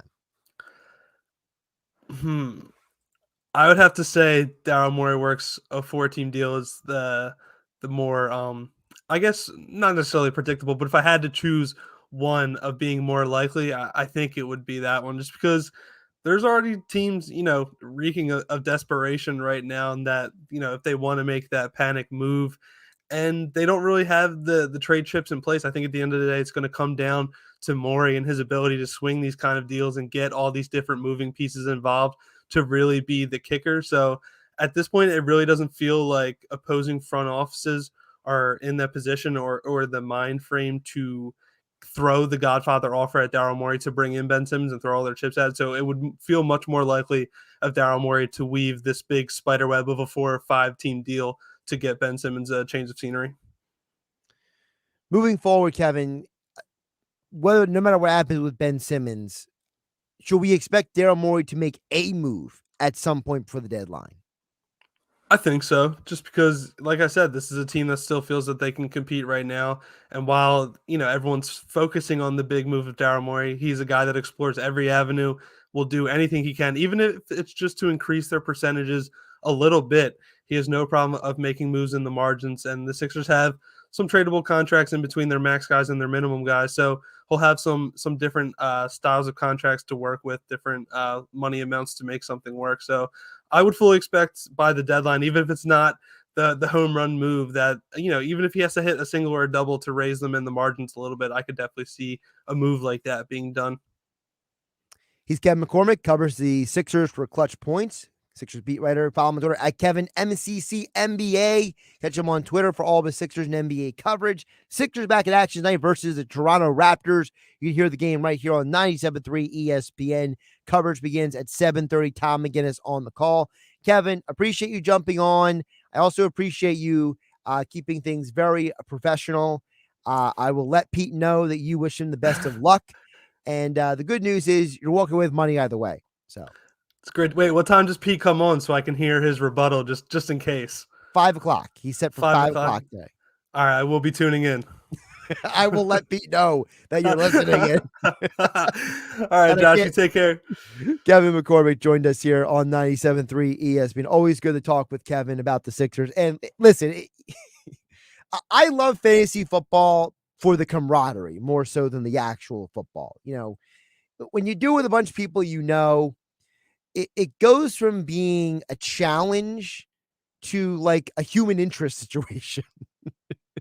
And seeing how Kevin just reacted about his situation with the league, it's it's going to be fun. It's going to be fun weekend for me, to say the least, a little selfishly, just because of the fact that, I'm friendly with Kevin. I'm friends with Pete, so it's like, it's one of those deals where it's like, hey, everyone, good luck. May the best man win. And I mean, Pete just crushed me. Pete, I'm still convinced Pete Thompson worked an angle, and that's how he beat me. That's a little conspiracy theory. We'll get into that a little bit later at 5 o'clock with Pete Thompson. All right, on the other side, we'll get more of your thoughts and comments. Text board is open, 609-403-0973. You can DM the show through the 973 ESPN mobile app. Thanks to First Bank of Seattle City. And we are live on YouTube at 973 ESPN. More football talk coming up at 4 p.m. Football at 4, powered by the Inside the Birds podcast. Andrew DeCecco joins us for a Tuesday edition.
Josh Hennig here, live in the Matt Blatt Kia Studios on 97.3 ESPN. Of course, my appearance on 97.3 ESPN being brought to you by my friends over at the FanDuel Sportsbook inside Bally's Hotel Casino in Atlantic City. It's time to experience sports betting done right with live streaming games, food and beverage, self-service betting kiosks, and more.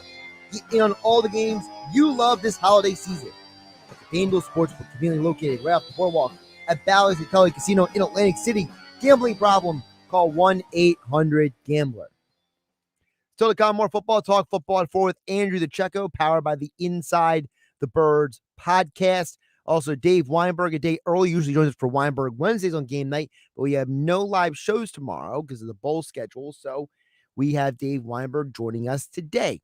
Pete Thompson at 5 p.m., and then Rob Maaddi from the Associated Press at 5:25. Also to come right here on the Sports Bash on 97.3 ESPN. Some messages coming in throughout the show. By the way, shout out to Mike in Hamilton. I did see your message comment. I appreciate you listening to the show. I appreciate everyone who listens to the show. I appreciate all you guys who listen to Mike Gill, listen to me on game night, listen to Billy Schwein in the locker room. We just appreciate you guys listening to 97.3 ESPN all year round.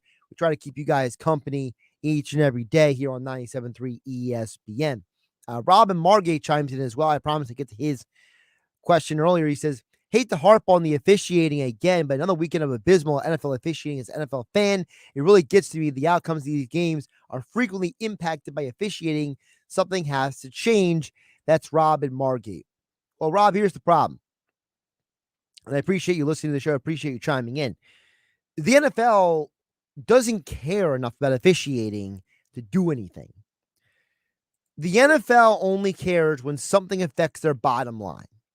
The NFL is a billion-dollar industry that only cares if it affects their bottom line. And as long as officiating, good calls, bad calls, doesn't affect their bottom line, they don't care. You know, no one's going to stop going to games because officiating is bad. No one's going to stop watching games on TV because officiating is bad. You know, there's a portion of the fan base who have just accepted the fact that officiating is always going to be bad. So, you know, it's one of those deals where it's realistic. It's not affecting anything at this point. You know, I'm not dismissing it. I'm not saying it's okay. I'm not going to act like it is what it is. But, you know, I just think that officiating has been bad for a while and is going to be bad. So I tend to believe, for whatever it's worth, that NFL officiating is going to continue to be bad. And I know it's frustrating, and we just kind of have to, you know, bite our lip and move forward. Josh and Nick here, filling in for Mike Gill here on the Sports Bash on 97.3 ESPN. Dan EHT chimes in on the text board at 609-403-0973. Says, I think the Eagles' game plan always seems so easy, Josh. Just run the ball, and the Eagles could go 17-0. Well, I hope Dan EHT is saying that tongue-in-cheek, because no one goes 17-0 by just running the ball. That's a little silly. If that was the case, military academies would be undefeated every year. Listen, but seriously, like I said earlier, my concern is, does Sirianni stick with what got him to this point? Or does he divert away from the run because he doesn't have Miles Sanders nor Howard? I hope that isn't the case. Now, even if Howard can go, like I said before, Howard has a stinger. That's what the Eagles are calling it. Not me. That's what the Eagles are calling it. Last time he had a stinger, he missed 6 games. Sirianni's own words were, we are hopeful. Well, like I said earlier in the show, hope is great for movies and children's stories. It's not great for football. Being hopeful doesn't buy you wins. It doesn't fix anything. So I think the Eagles need to plan to run the ball, whether Howard is there or not. And I hope they do. Because if they do, I think they beat Washington. If they don't, then that game's going to be dicey, to say the least. Josh Hennig here on the Sports Bash on 97.3 ESPN live in the Matt Blatt Kia Studios here on 97.3 ESPN. I want to acknowledge the messages, but I'm not going to read all of them. Tom and Kate May chiming in on the DMs. We also have another text that came in here. Look, I understand there's a lot of frustration about the COVID restrictions and the protocols and the vaccination situations from a lot of people. All right.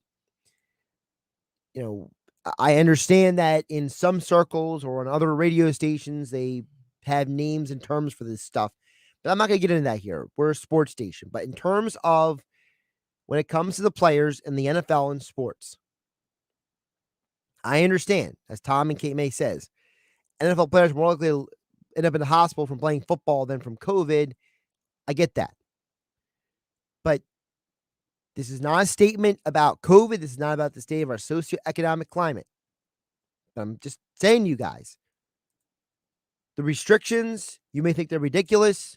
You may feel like this is all too much. You may feel like this has all been mishandled. The reality is two things. One, the NFL is a reactionary league. They don't plan ahead for anything. They only do something if they have to react to it. The NFL made COVID policy changes because they were in danger of losing games. So they made changes. That's the first thing to keep in mind. The NFL is going to do nothing to hurt their bottom line.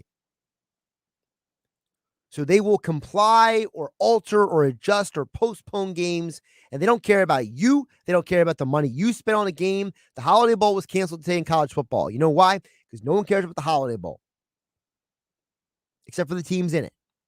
UCLA had almost nobody to play defensive line. They had COVID issues. They canceled the bowl. You know why? Because the bottom line of college football's money-making machine is not impacted by the Holiday Bowl. In the NFL, they will do anything it takes to not impact their bottom line.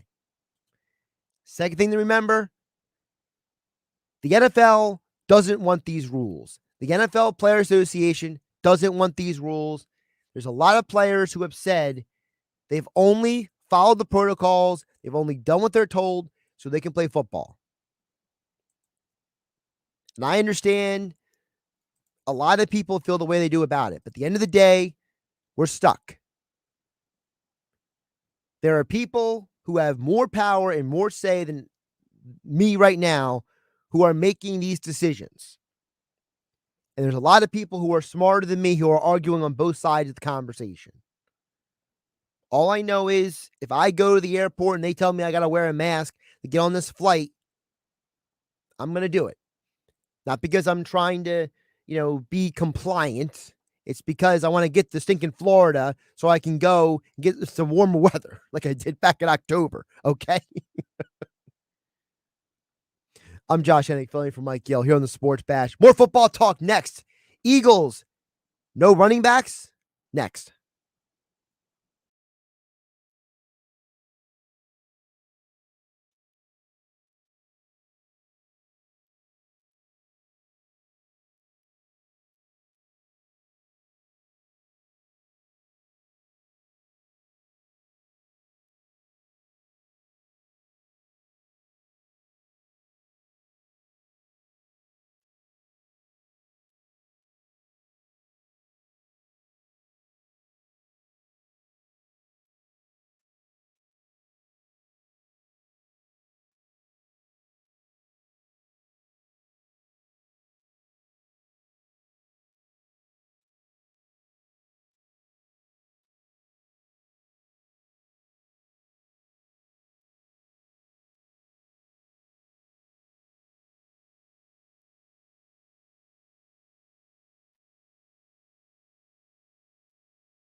ESPN presents the Sports Bash with Mike Gill. It's time for Football at 4 with 97.3 ESPN.com's Andrew DeCecco. My first allegiance is what will be best for the Philadelphia Eagles and our fans for the next 3, 4, 5 years. Powered by the Inside the Birds podcast. Now, live from inside the Matt Black Kia Studios. It's Football at 4. Football at 4 is powered by the Inside the Birds podcast. The next episode drops tomorrow morning. Jeff Mosher and Adam Kaplan. Over at InsideTheBirds.com, you can catch all the work from Andrew DeCecco over there. And, of course, Football at 4 is always brought to you by Sears Entertainment Group of Atlantic City. Come experience ultimate sports betting destinations all year long at the Wild Wild West, Tropicana, Harrah's Resort, Atlantic City. Book your game day experience today at Caesars.com. Eagles are in the driver's seat to make the playoffs after their win on Monday, but they will be at least a little shorthanded heading into the Washington games. Getting all that and more right now. Andrew DeCecco joins us for a Tuesday edition of Football at 4 here on 97.3 ESPN. Andrew, how you doing today? How was your Christmas? Josh, I'm doing well, man. Good to speak with you. Christmas was great. Great to spend time with family and have a little downtime. How was yours? It was much needed sleep and downtime. That was a big highlight of my Christmas weekend. So there you go. Also, like you, we all watched a lot of football, and we got to see the Eagles get a win. And to me, Andrew, just to encapsulate a little bit with Sunday's game, I was glad to see them win a game they were supposed to. And I know for a lot of people, some people might care about this, but the Eagles have now covered the spread in 3 straight wins. To me, that's a sign of a team that is beating teams they're supposed to. So it may not have been the most aesthetically pleasing game, but the Eagles are winning games against teams they're supposed to beat. Absolutely. Obviously, the game didn't start out very favorably for the Eagles, and they cannot get out to that sort of a start against the upper echelon teams and expect to win. But, I mean, yeah, you're right. They did what they were supposed to do. They held the Giants to just collectively 3 yards on the ground. Quarterback Mike Glennon and Jake Fromm only combined for 118 yards through the air. It took a little while for them to get in their rhythm, especially offensively, but they did, and they put the team away that they were supposed to, and they took care of business. You mentioned about how they started out. I mean, the drops, the fumble. It's like his team in the first quarter is one team, and later it becomes a completely different team. Andrew, how much of that was the layoff and the quick turnaround? How much of that was maybe guys just not being fully zeroed in? Do you have a reason or explanation for why this team now multiple games has started out so slow and then turned it around? I suppose you can look at it as, the short of like the byproduct of that, playing game just, a handful of days later. But you don't ever want to look at that as an excuse, right? I mean, let it serve as a wake-up call. There's a lot of veterans on this Eagles roster. So I think that sometimes, especially in the past 2 games against the Giants, and also that first game against Washington a couple weeks ago, it almost seems like the Eagles are going into this game a little bit looking past their opponent, maybe thinking that they have the game sort of filed away as an easy win. Obviously, in the Washington, they were depleted. The Giants were just a hapless team. And I think that sometimes when you're a team that's sort of finding their rhythm and you have something to play for, you almost look past these easy games and you're almost looking towards that final game, the final couple games of the season. And when you're the Eagles, every game's a must win and you have to bring your A game and keep your foot on the gas. So you can't afford to do that. Certainly not with the Washington football team coming up. When you think about the game coming up, as I mentioned earlier before you came on, no Miles Sanders. What does that mean to you? Do you think the Eagles stick with the game plan in the running game? Do you think that Sirianni makes adjustments? Are you concerned at all that Sirianni says, I'm going to get a little more pass happy because Washington has seen us run the ball? What do you think that means for that game? Well, you saw them go a little pass happy in the Giants game on Sunday, and it wasn't really working. It looked like there was just no rhythm, Josh. And I think when you're looking at this game and you're looking, even with Miles Sanders last week, they didn't take to the ground as much as you would have liked to have seen, given how successful it's been, given the dominance from the offensive line. I think right now it behooves you to, no matter who's back there, and it looks like this week it's going to be Boston Scott and Kenny Gainwell, run those guys until Washington or whomever proves that they can stop them. That's been the recipe for success. That's what's sort of ignited the Eagles' second half turnaround. So you have to stick with what's been successful. Obviously, you want to mix in some passes there as well. But in order to get into the flow of the game, it seems like for the Eagles, what's been working is leaning on the running game and then which is in turn setting up the pass. Andrew Checo joining us here at Football at 4, powered by the Inside the Birds podcast. Of course, you can follow him on Twitter at @DeCheco NFL. Check out all of his coverage of the Eagles over at InsideTheBirds.com. Andrew, you mentioned about how it sets up the pass, and to me, that's where the running game is most important. The Eagles aren't running the ball because the fans scream to run the ball. They're running the ball because they have a great offensive line, and it opens up the passing game. And the guy throwing the ball is Jalen Hurts. So how much have you been impressed or not impressed? Or what are your thoughts on Hurts's evolution and development this year as a passer? Yeah, Jalen Hurts is a very polarizing player, Josh. But I'll say my opinion of Jalen is that I've been encouraged with the progression that I've seen throughout the season in certain subtleties and nuances of his game. He started off a little rocky on Sunday. He was missing some throws. There were some drops. It was a culmination of things, really. But when it really mattered, and when he started to find his footing, you started to see what he's capable of, and that competitiveness, and the whole team everything started to come together, and you started to see what he was able to do. I thought he really, to me, showed in the Washington game a willingness to hang in the pocket, make throws over the middle, let routes develop. Different things that he wasn't really apt to do earlier in the season. And these are things that as he's getting this experience, I think he's in turn getting a lot more seasoned as a quarterback and learning on the job. And you're starting to see a more complete player. And there's going to be some peaks and valleys. I mean, he's far from a finished product, but I think that what you've seen is an encouraging sign. And he has the Eagles in position to make a playoff run here. So given everything that's gone on throughout the whole season, especially that first half, you have to be pleased with what him and Nick Sirianni collectively have done to sort of ignite that second half turnaround.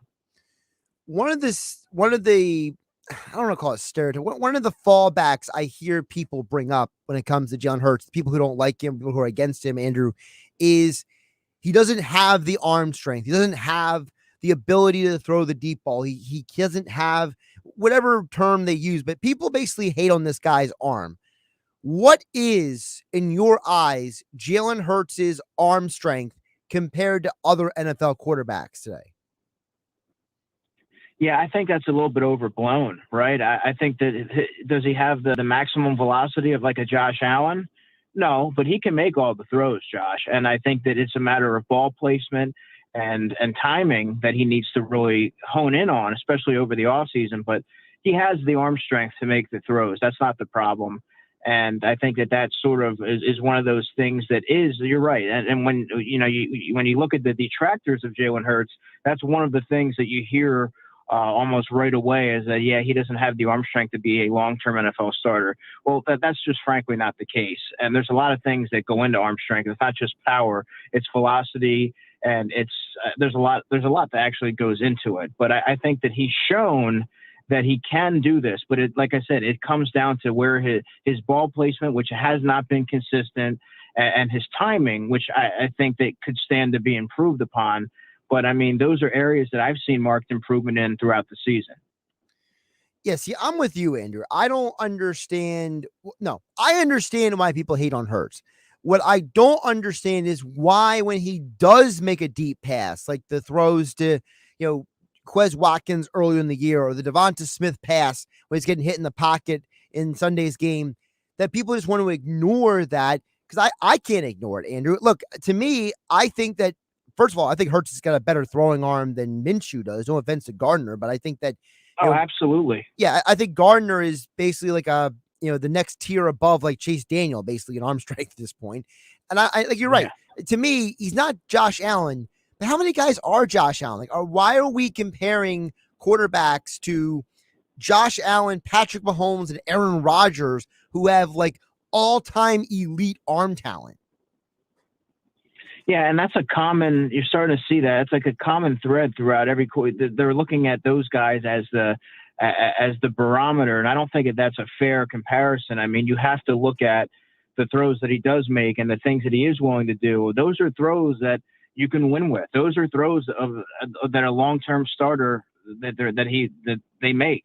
And I think that when you're seeing consistent progression every week, you're also seeing that he has not hit his ceiling, that he's far from a finished product, which has to leave you, if you're the Eagles, that's very enticing when you're looking at what that means for the future. I think that you can win with Jalen Hurts, and I think that he's proven that he's moldable, he can take hard coaching, and he's just continuing to, sort of develop his traits.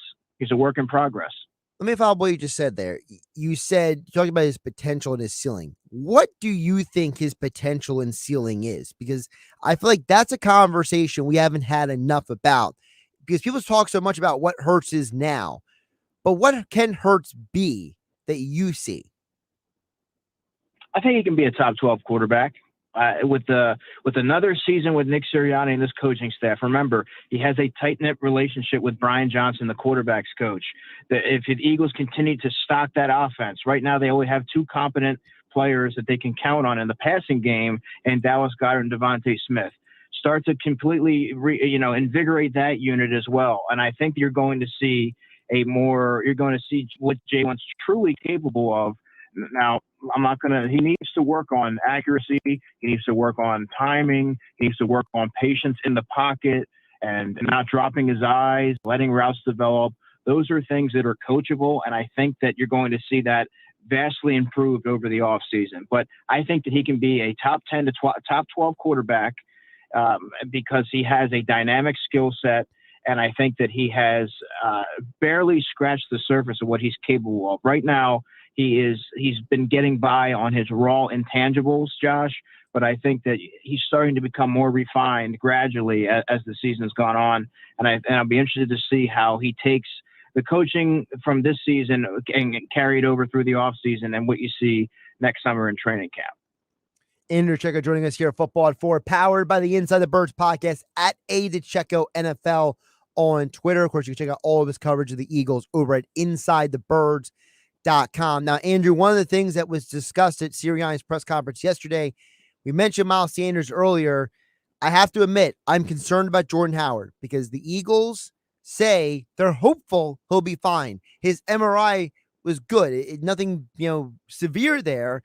But the last time Jordan Howard had a stinger, he missed 6 games in 2019, Andrew. Should we be concerned about his availability for this Sunday? Yeah, I would be just given the past history, Josh. I mean, the fact that they're not necessarily overly concerned about it. I mean, to me, I'm looking at it. This is just me. This isn't anything that I'm breaking or anything, sure, yeah. But I'm looking at it as a 3-week injury, in my opinion, but just based on the history, because the one that he had in, 2019, that was one that sort of just lingered and lingered and lingered. And you didn't know if you're ever going to see the guy in Midnight Green again because of the way that it was sort of going. But I mean, right now, it's a good sign that they didn't place Miles Sanders on IR.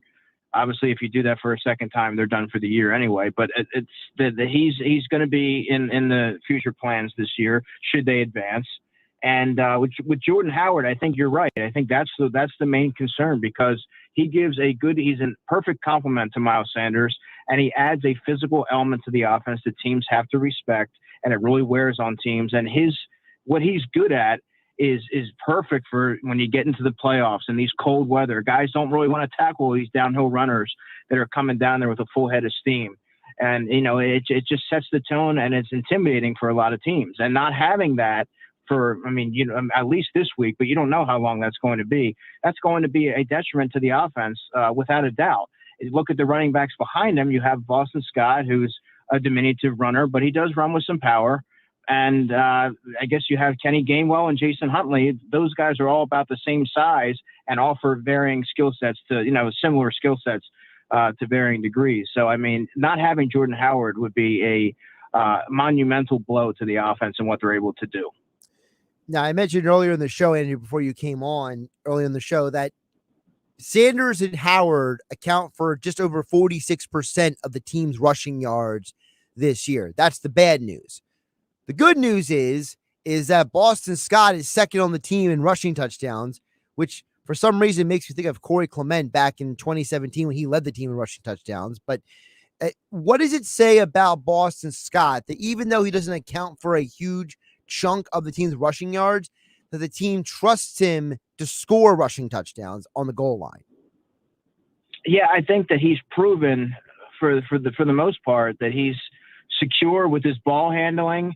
He doesn't really do a lot of dancing at the line of scrimmage. He gets north and south in a hurry. He runs with great pad level, and he more often than not he falls forward for positive yards. And when you're the Eagles and you're in the red zone, you know that when you more often than not when you hand the ball off to Boston Scott, it's not going to result in a negative play. So there's a comfortability there and a trust in Boston Scott. So I do think that you're not going to see a drop off in that regard. I think that they do feel confident. I mean, and they also feel confident in Kenny Gainwell, especially situationally. Remember, he was their 2-minute running back in the hurry up. And I just think that he has a lot of innate intangibles that maybe, let's say, a Miles Sanders doesn't, at least situationally. So I do think that there's a good trust factor in those two running backs. However, I don't know that they're not equipped to shoulder the load. I think having a guy like Jordan Howard and Miles Sanders available to sort of split the workload really made the offense so much more explosive.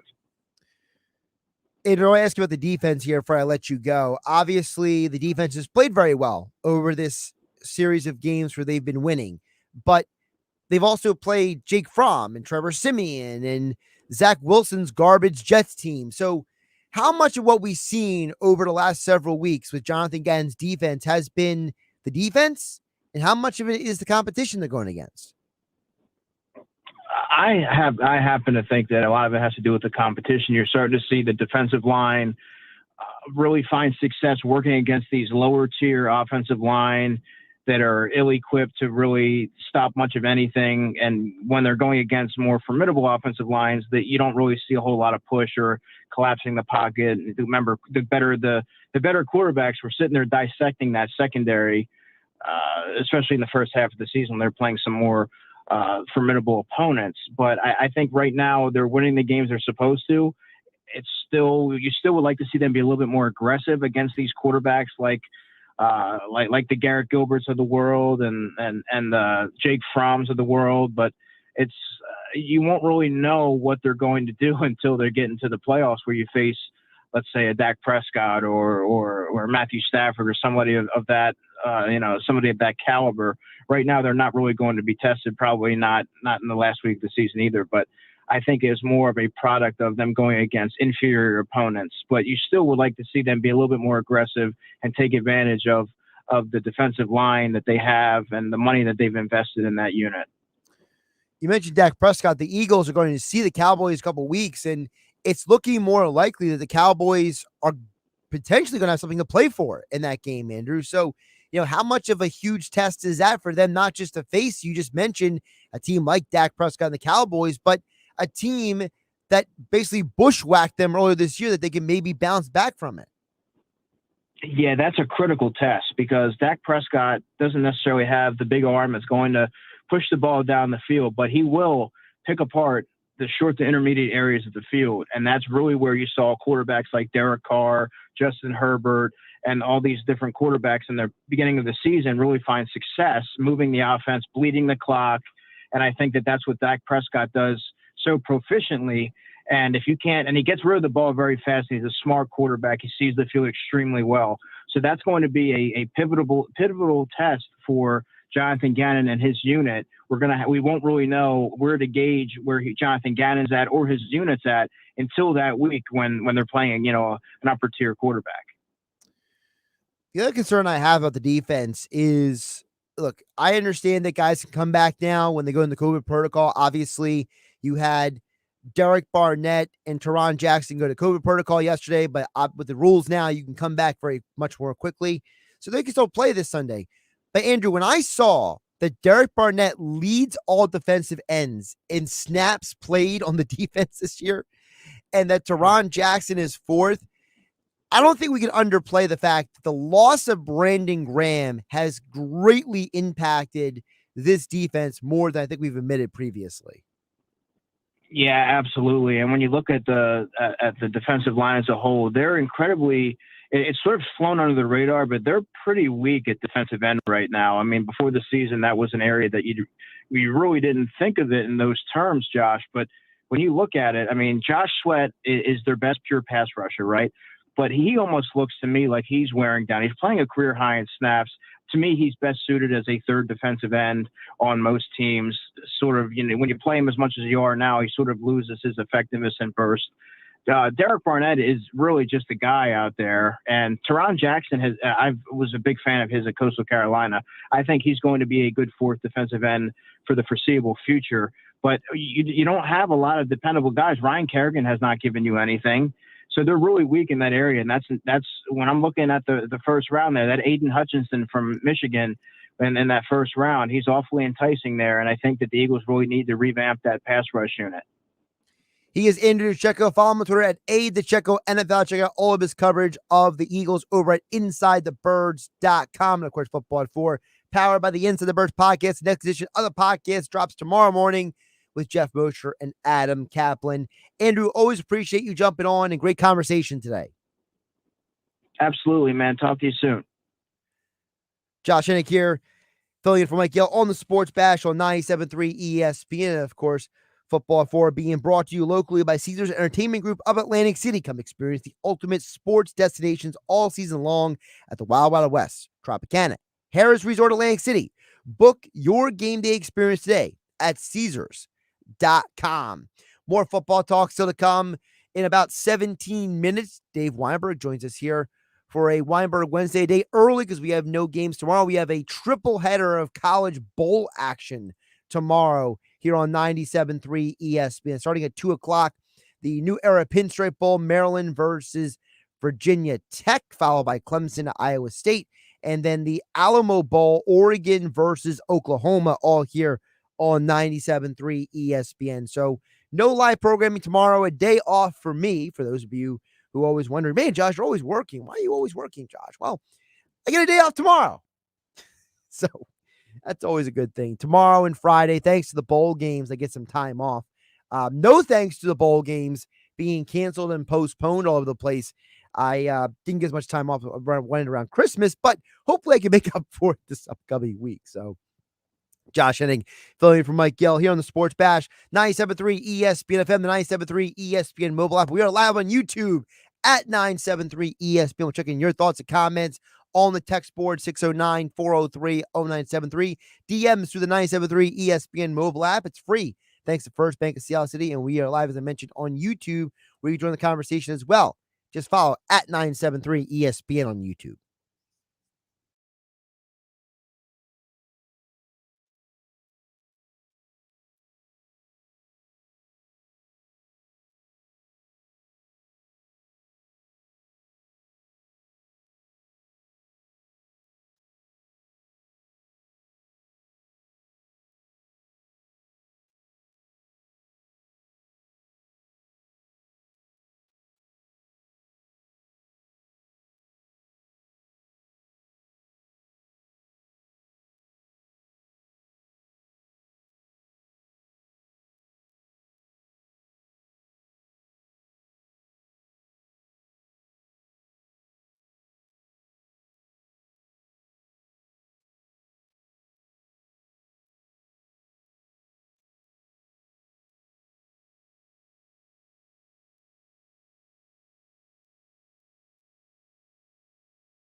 Josh Hennig back here in the Matt Blatt Kia Studios here on 97.3 ESPN.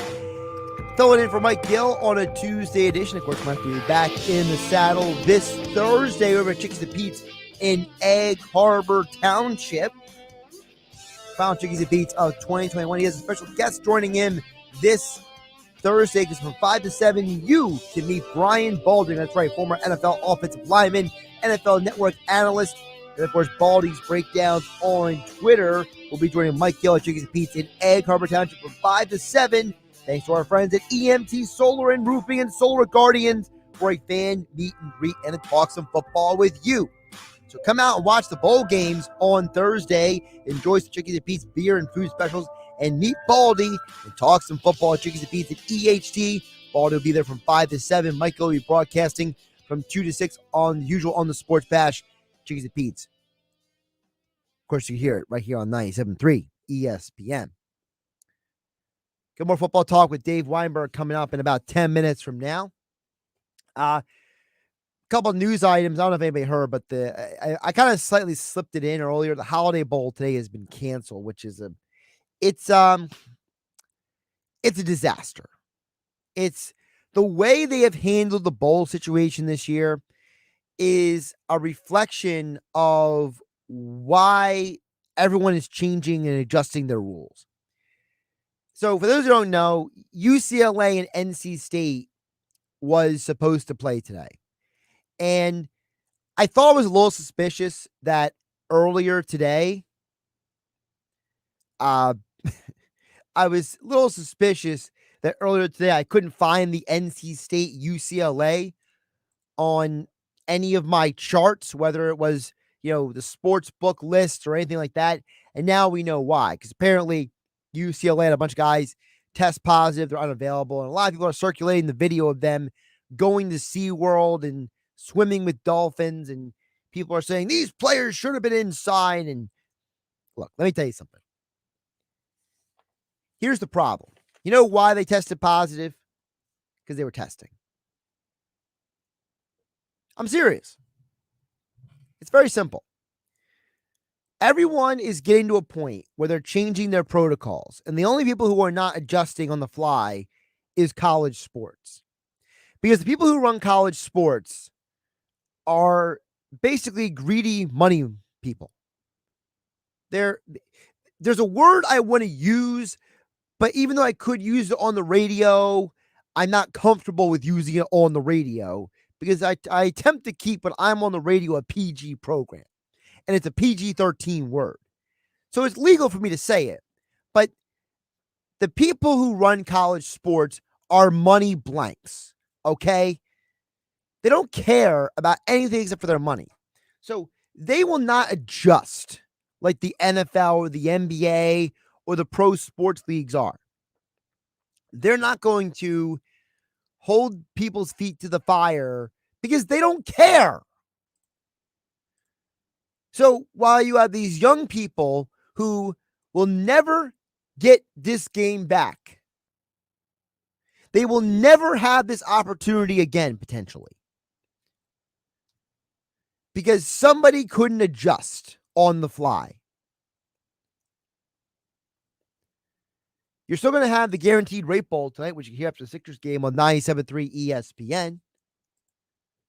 That's going to have West Virginia versus Minnesota. But you're not going to have another bowl because somebody along the way refused to make adjustments. The NFL just announced today that they're changing the number of days. So is the NBA, the number of days you have to sit out. The CDC declared that if you test positive and as long as you have no symptoms, instead of isolating for 10 days, chop it down to 5. The NBA said, we'll make it 6. The NFL is falling in line, going with the 5. The NFL already was bringing guys back if they were asymptomatic anyway. Now it's another opportunity to get more players back sooner. But because these college sports can't adjust on the fly, that's why we're having canceled bowl games. While the rest of the world is trying to make adjustments, college football is a bunch of imbeciles who only care about money. That's why they won't reschedule the semifinals. because all of their resources are poured into that. And as soon as that opportunity goes out the door, they don't care. It's not their problem. So all the people who bought tickets, traveled to the games, all the players who played hard all year to play in these bowl games, all the people who are involved in the production, the TV, and all these games, all of them be darned. All of them can go to HE double hockey sticks for all these officials care about, because they can't adapt, they can't adjust. Everybody suffers for it. You know what happens to people who don't evolve and don't adjust? They lose their jobs. I hope every single one of these schmucks who run these bowls lose their jobs for the mishandling of all this stuff. It's ridiculous. By the way, when they were rescheduling teams for bowl games, why did they give some of the teams that lost their bowl games like they're doing with the Sun Bowl? The Arizona Bowl got canceled because of Boise State having to pull out. Central Michigan's going over to the Sun Bowl, who lost one of their opponents. What about the Memphis? Why can't Memphis get one of these bowl games fill-ins? I'm just saying. Hawaii Bowl is supposed to be on Christmas Eve. All right. Talk more football coming up next. Dave Weinberg, a day early. Usually Weinberg Wednesdays on game night. Today, he joins me here on the Sports Bash. I'm Josh Hennig, filling for Mike Gill on 97.3 ESPN.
Get to Matt Blatt Kia during the Command the Season sales event and put zero down. Pay zero interest for 60 months or make no payments for 90 days. Stuck in a loan or lease? Matt Blatt Kia can get you released. We want to approve you today. Choose from the largest selection of certified pre-owned Kias at mattblattkia.com. So bring us any trade, no matter the make, no matter the mileage, no matter the condition. So treat yourself this holiday season and drive away in a new Kia with zero down and zero interest for 60 months on every 2022 Kia Stinger, or make no payments until next year during the Command the Season sales event. It's gotta be a Matt Blatt Kia. Offers with approved Tier 1 or 2 credit through Kia Motors Finance. Not all will qualify. 0% based on 1667 per 1,000 borrowed. Negative equity financed into new loan. Excludes taxes, title, license. Offers don't combine. Call 877-289-6670 or go to mattblattkia.nj.com for complete details. Expires 1/3/22. Matt Blatt Kia, 6211 Black Horse Pike, Egg Harbor Township. And now on Route 37 in Toms River. Now, back to the Sports Bash on 97.3 ESPN. 4 o'clock hour of the Sports Bash being brought to you by Prop Swap, America's sports betting marketplace. Sell your sports bet, take your profit. Find out how at PropSwap.com or by downloading the Prop Swap app today. Josh Hennig filling in for Mike Gill on a Tuesday edition of the Sports Bash. We will have no Sports Bash, no game night tomorrow because the triple header of bowl action. So, kind enough to join us a day early instead of a Weinberg Wednesday. Dave Weinberg joins me on a Tuesday here on 97.3 ESPN. Dave, how are you doing today? I'm doing well, Josh. Just got off the golf course, so all is good. Well, then you're having a better day already than I am. So there you go. You've gotten more fresh air and more sunlight than I have today. Oh, I try. Dave, speaking of trying, the Eagles, they're trying to make the playoffs at this point. They're pretty much driving their own destiny, it seems like, at this point. So I want to ask you, after Sunday's game, are you more impressed that this team has doubled their win total in the year, or are you from last year to this year, or are you more impressed that the team has evolved as the season is going on to get to this point? Oh boy. I would say the latter. I'm more impressed with the way they've evolved. They got off to such a horrible start in the beginning of the year. I don't think anybody expected them to be at this point, when they were like 2-5 and getting embarrassed by almost on a weekly basis. And, I think it's kind of funny that Jonathan Gannon is now listed among, possibilities for head coaching jobs where 7 weeks ago people wanted to run him out of town because of the defense was so bad. So it's, I think it's more the way that the team has improved, gradually improved as the season has gone on. And like you said, now they're in the hunt for a playoff spot. Yeah, I kind of ranted about the Gannon thing yesterday because, Dave, no offense to Jonathan Gannon, I don't even know if he's a good defense coordinator, honestly, because the last several games they've played guys like Trevor Siemian and Jake Fromm and Garrett Gilbert, and they're going to play Taylor Heineke this week. It's not like he's playing even like Kirk Cousins, for goodness sake. You know what I mean? So, how am I supposed to sit here and act like Gannon is a great coach if he's only coaching against subpar teams? You faded out there. I missed your entire commentary there. Can you repeat it? I'm sorry. No, it's all good. Basically, I was just saying that, they haven't played any good quarterbacks for the last several weeks. And to me, for Gannon to be a head coaching candidate feels very hollow, considering that I don't even know what he is at this point. Yeah, you're right there. I mean, it's the Eagles have beaten the teams that they're supposed to beat, or that they're maybe it was like a 50-50 kind of deal. But as I believe I'm right that they're 0-5 against teams that are currently have winning records. So until they beat like an elite quarterback, like you said, or a top-notch offensive team, I think it's a little bit too early to be giving them all this praise. But I mean, they've done the most of what they've had. They've shut down teams when they had to, but they still have to step it up with against an elite offense, and that's the type of offense they're going to face in the playoffs if they get there as expected. Yeah, absolutely. And listen, I'm not trying to be a downer. I'm just being a realist, Dave. To me, it's look. Yeah, for example, you've covered the spread in 3 straight games. So you handily beat 3 teams you're supposed to beat. Congratulations. You do what winning teams do. Okay. Right. But at the end of the day, I'm not going to sit here and act like the offense is complete without void. If it wasn't for the running game controlling the game, the defense would be backed up. The defense would have less opportune situations to be who they are. And let's be realistic, a big part of the reason why Darius Slay is going to the Pro Bowl is because Gannon started letting him be Darius Slay and stop putting him in those passive zone defenses. Yeah, I mean, Gannon deserves her credit by adjusting the scheme to fit his personnel, at least for a little bit. I've noticed he's been a little more creative, moving Fletcher Cox outside in pass rushing situations, which frees him up a little bit more.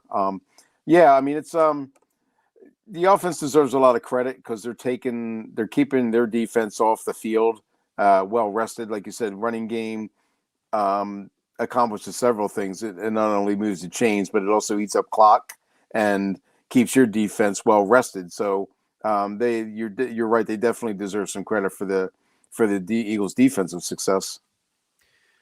The other person I think deserves credit is, I know there's a contingent of fans who continue to hate on this guy, but I love the fact that Hurts now has bounced back multiple times from an early game situation to lead the team later. And guess what? I'm not holding the drops against him. He's putting the balls in guys' hands at times. They can't catch the ball. He's doing his job. The players are following him. And I don't think people appreciate enough that the intangibles of a quarterback are just as, if not more important than anything else. Yeah, it seems like we go through this almost every week. There's always Dave, we go through it every week because you have these imbeciles out there who are like, Jalen Hurts can't throw. He has horrible arm strength. He has no velocity. And it's like, who do you think does? Gardner Minshew? Like, come on. Right. I agree with you 100%. And like you talk about the intangibles a lot, and Jalen has that. He has the leadership. He has the ability to bounce back from adversity, like you mentioned.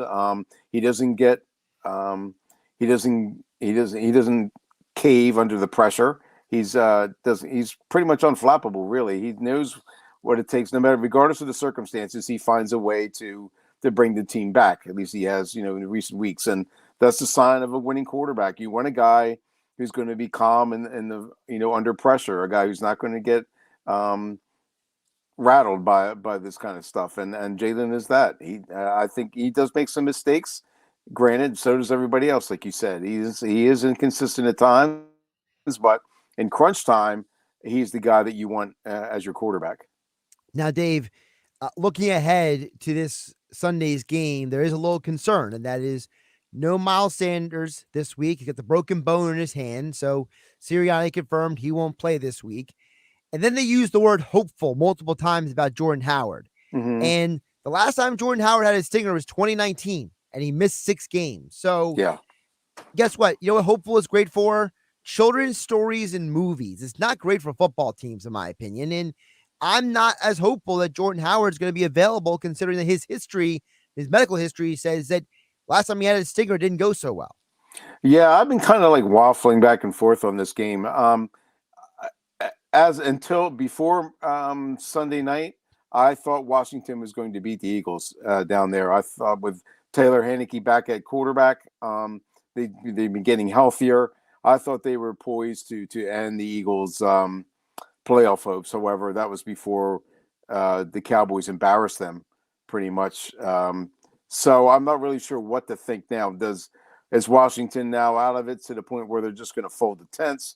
Or are they going to fight back and still think that they might have an outside shot of getting into the postseason?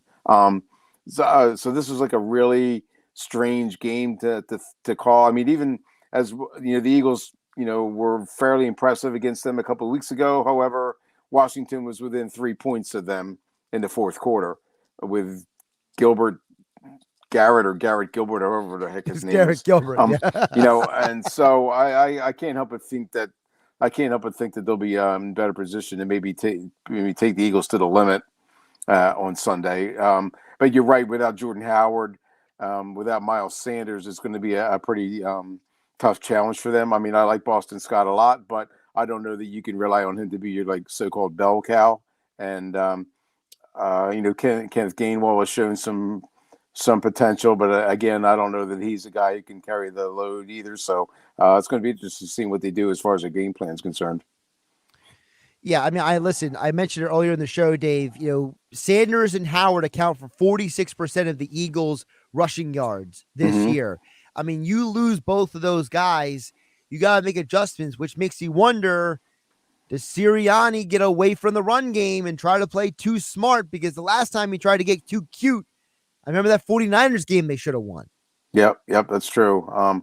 Yeah, I guess he's going to have to throw the ball, I guess, without Sanders and Howard. But you do have a pretty big offensive weapon as far as a runner and Jalen Hurts too. So maybe you incorporate more RPOs where he just keeps the ball himself and gains yardage that way. Maybe some more design runs for him. It's going to be, like I said, it's going to be interesting to see what Sirianni comes up with as far as a game plan. I don't know that you can throw the ball 40 times against Washington or against any team really and expect to have much success. So he's going to have to find a way to establish some sort of balance.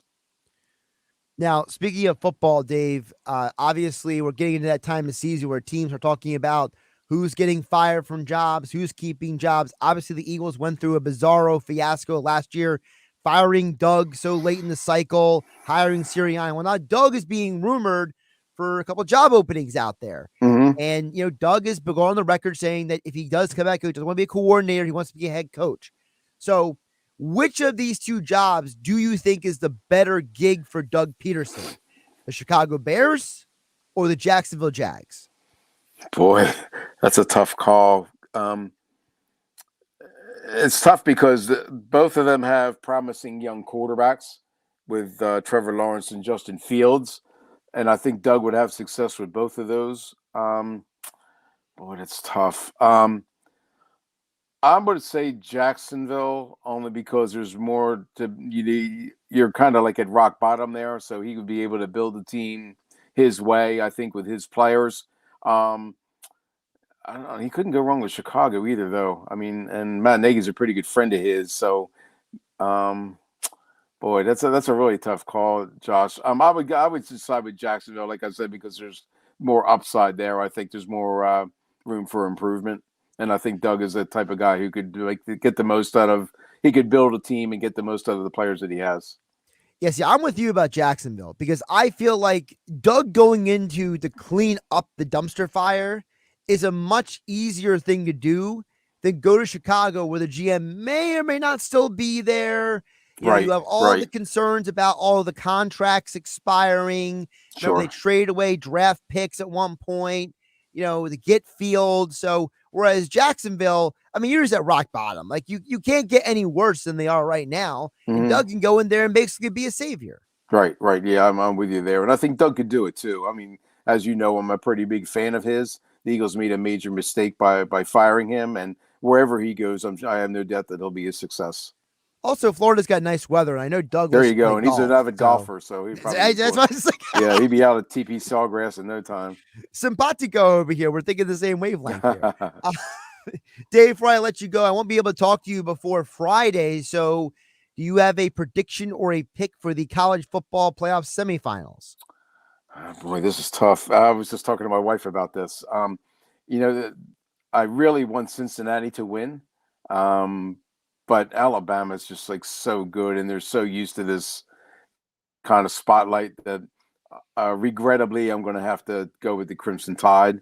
The other one, I'm going to take Georgia. I just think that they just had a bad game in the wrong time, but I still think they're the superior team, probably the most talented team in the country. So I'll take the Bulldogs to beat Michigan.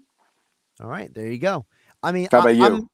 I'm leaning toward your direction, but the game I'm waffling on is Georgia-Michigan because to me, I think Michigan could beat Georgia. My question about Michigan is this. Did Michigan spend their whole season wanting to beat Ohio State in the Big Ten championship? Right. Or are they mentally ready to go for a national championship? Because those are two different things. If you've already expended your mental energy to get to this point, like has Michigan arrived? Or are they still, playing for more? Yeah, that's true. It's a good point. Yep. That's my only concern with that game. So he's Dave Weinberg. Follow him on Twitter at Dave Weinberg19. Extra point columns over at 97.3 ESPN.com. usually joins me for a Weinberg Wednesday on game night, but there's no game night. There's no nothing tomorrow because we have a triple header of college football action. So Dave was kind enough to join us a day early. Dave, I hope you had a great Christmas holiday weekend. Happy New Year if I don't talk to you, and we'll catch up with you on the other side in 2022. Same to you, Josh, and thanks a lot. I appreciate it. Josh Hennig here on Sports Bash on 97.3 ESPN. I'm already forgetting what show that I'm on at this point. I've been, if you all saw what's been going on behind the scenes the last 2 days I've been doing here, I think a lot of you would ask me why I'm still working. And I'm not saying that to be ridiculous. I'm being that completely honest. I don't know what the heck is going on sometimes behind the scenes over here. And I'm here by myself. All right, we got Pete Thompson coming up next. Have a fun conversation with Pete, cover all the bases with him. And then Rob Maaddi from the Associated Press coming up at 5:25. And a little bit later in the show, we will wrap it up with some picks and some thoughts for the next couple of days. Thanks to FanDuel Sportsbook promo code Hennig when you sign up. First bet risk-free up to $1,000. Gambling problem, call 1-800-GAMBLER. Tuesday with Thompson, next. Hey, it's Mike Gill from the Sports Bash. Come hang out with me live at Chickies and Pete's in EHT this Thursday with former NFL great and current analyst Brian Baldinger, who will be on hand from 5 to 7 p.m. on behalf of our friends at EMT Solar and Roofing and Solar Guardians for a fan meet and greet and to talk some football. Come watch the bowl games, enjoy the great Chickies and Pete's beer and food specials, and meet Baldy and talk football at Chickies and Pete's in EHT this Thursday from 5 to 7.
Winter has finally arrived and we are celebrating another remarkable milestone. Hi, Tom McAllister from McAllister the Service Company. December 21st is the first day of winter and we are celebrating our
We know sports. Touchdown! 97.3 ESPN, WENJ, WENJ, HD, Millville, Atlantic City, a Town Square media station.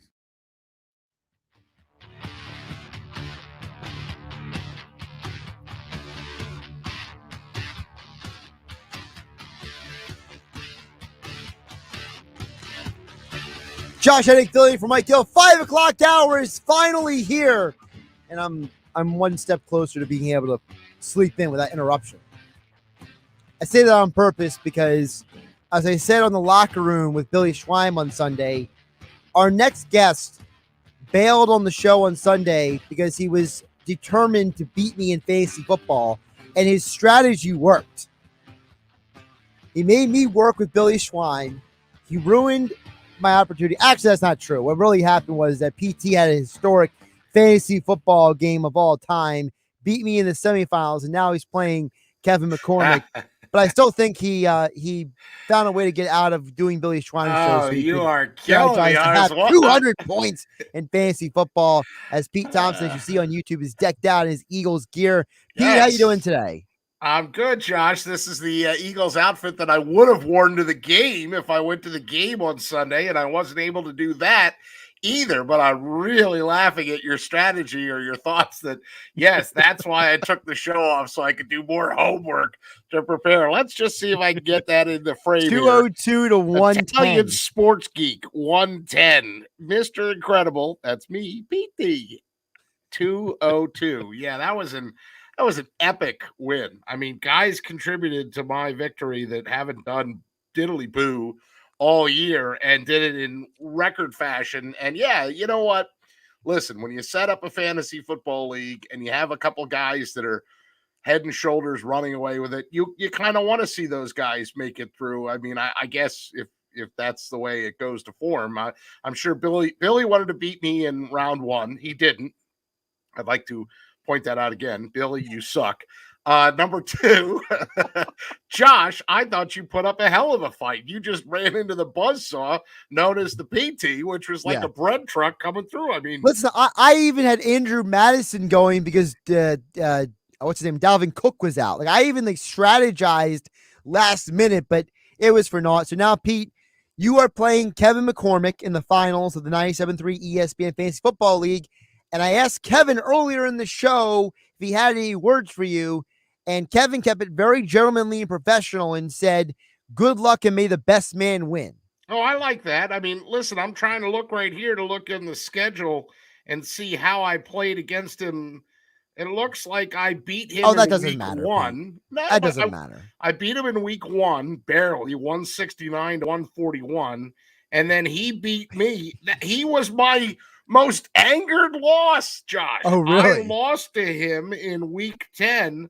I lost 154.53 to 154.42. Oh, I was pissed. Yeah, you and Zach. Yeah, that's decimal points. That's how I beat Zach in round one. I beat him by basically a point.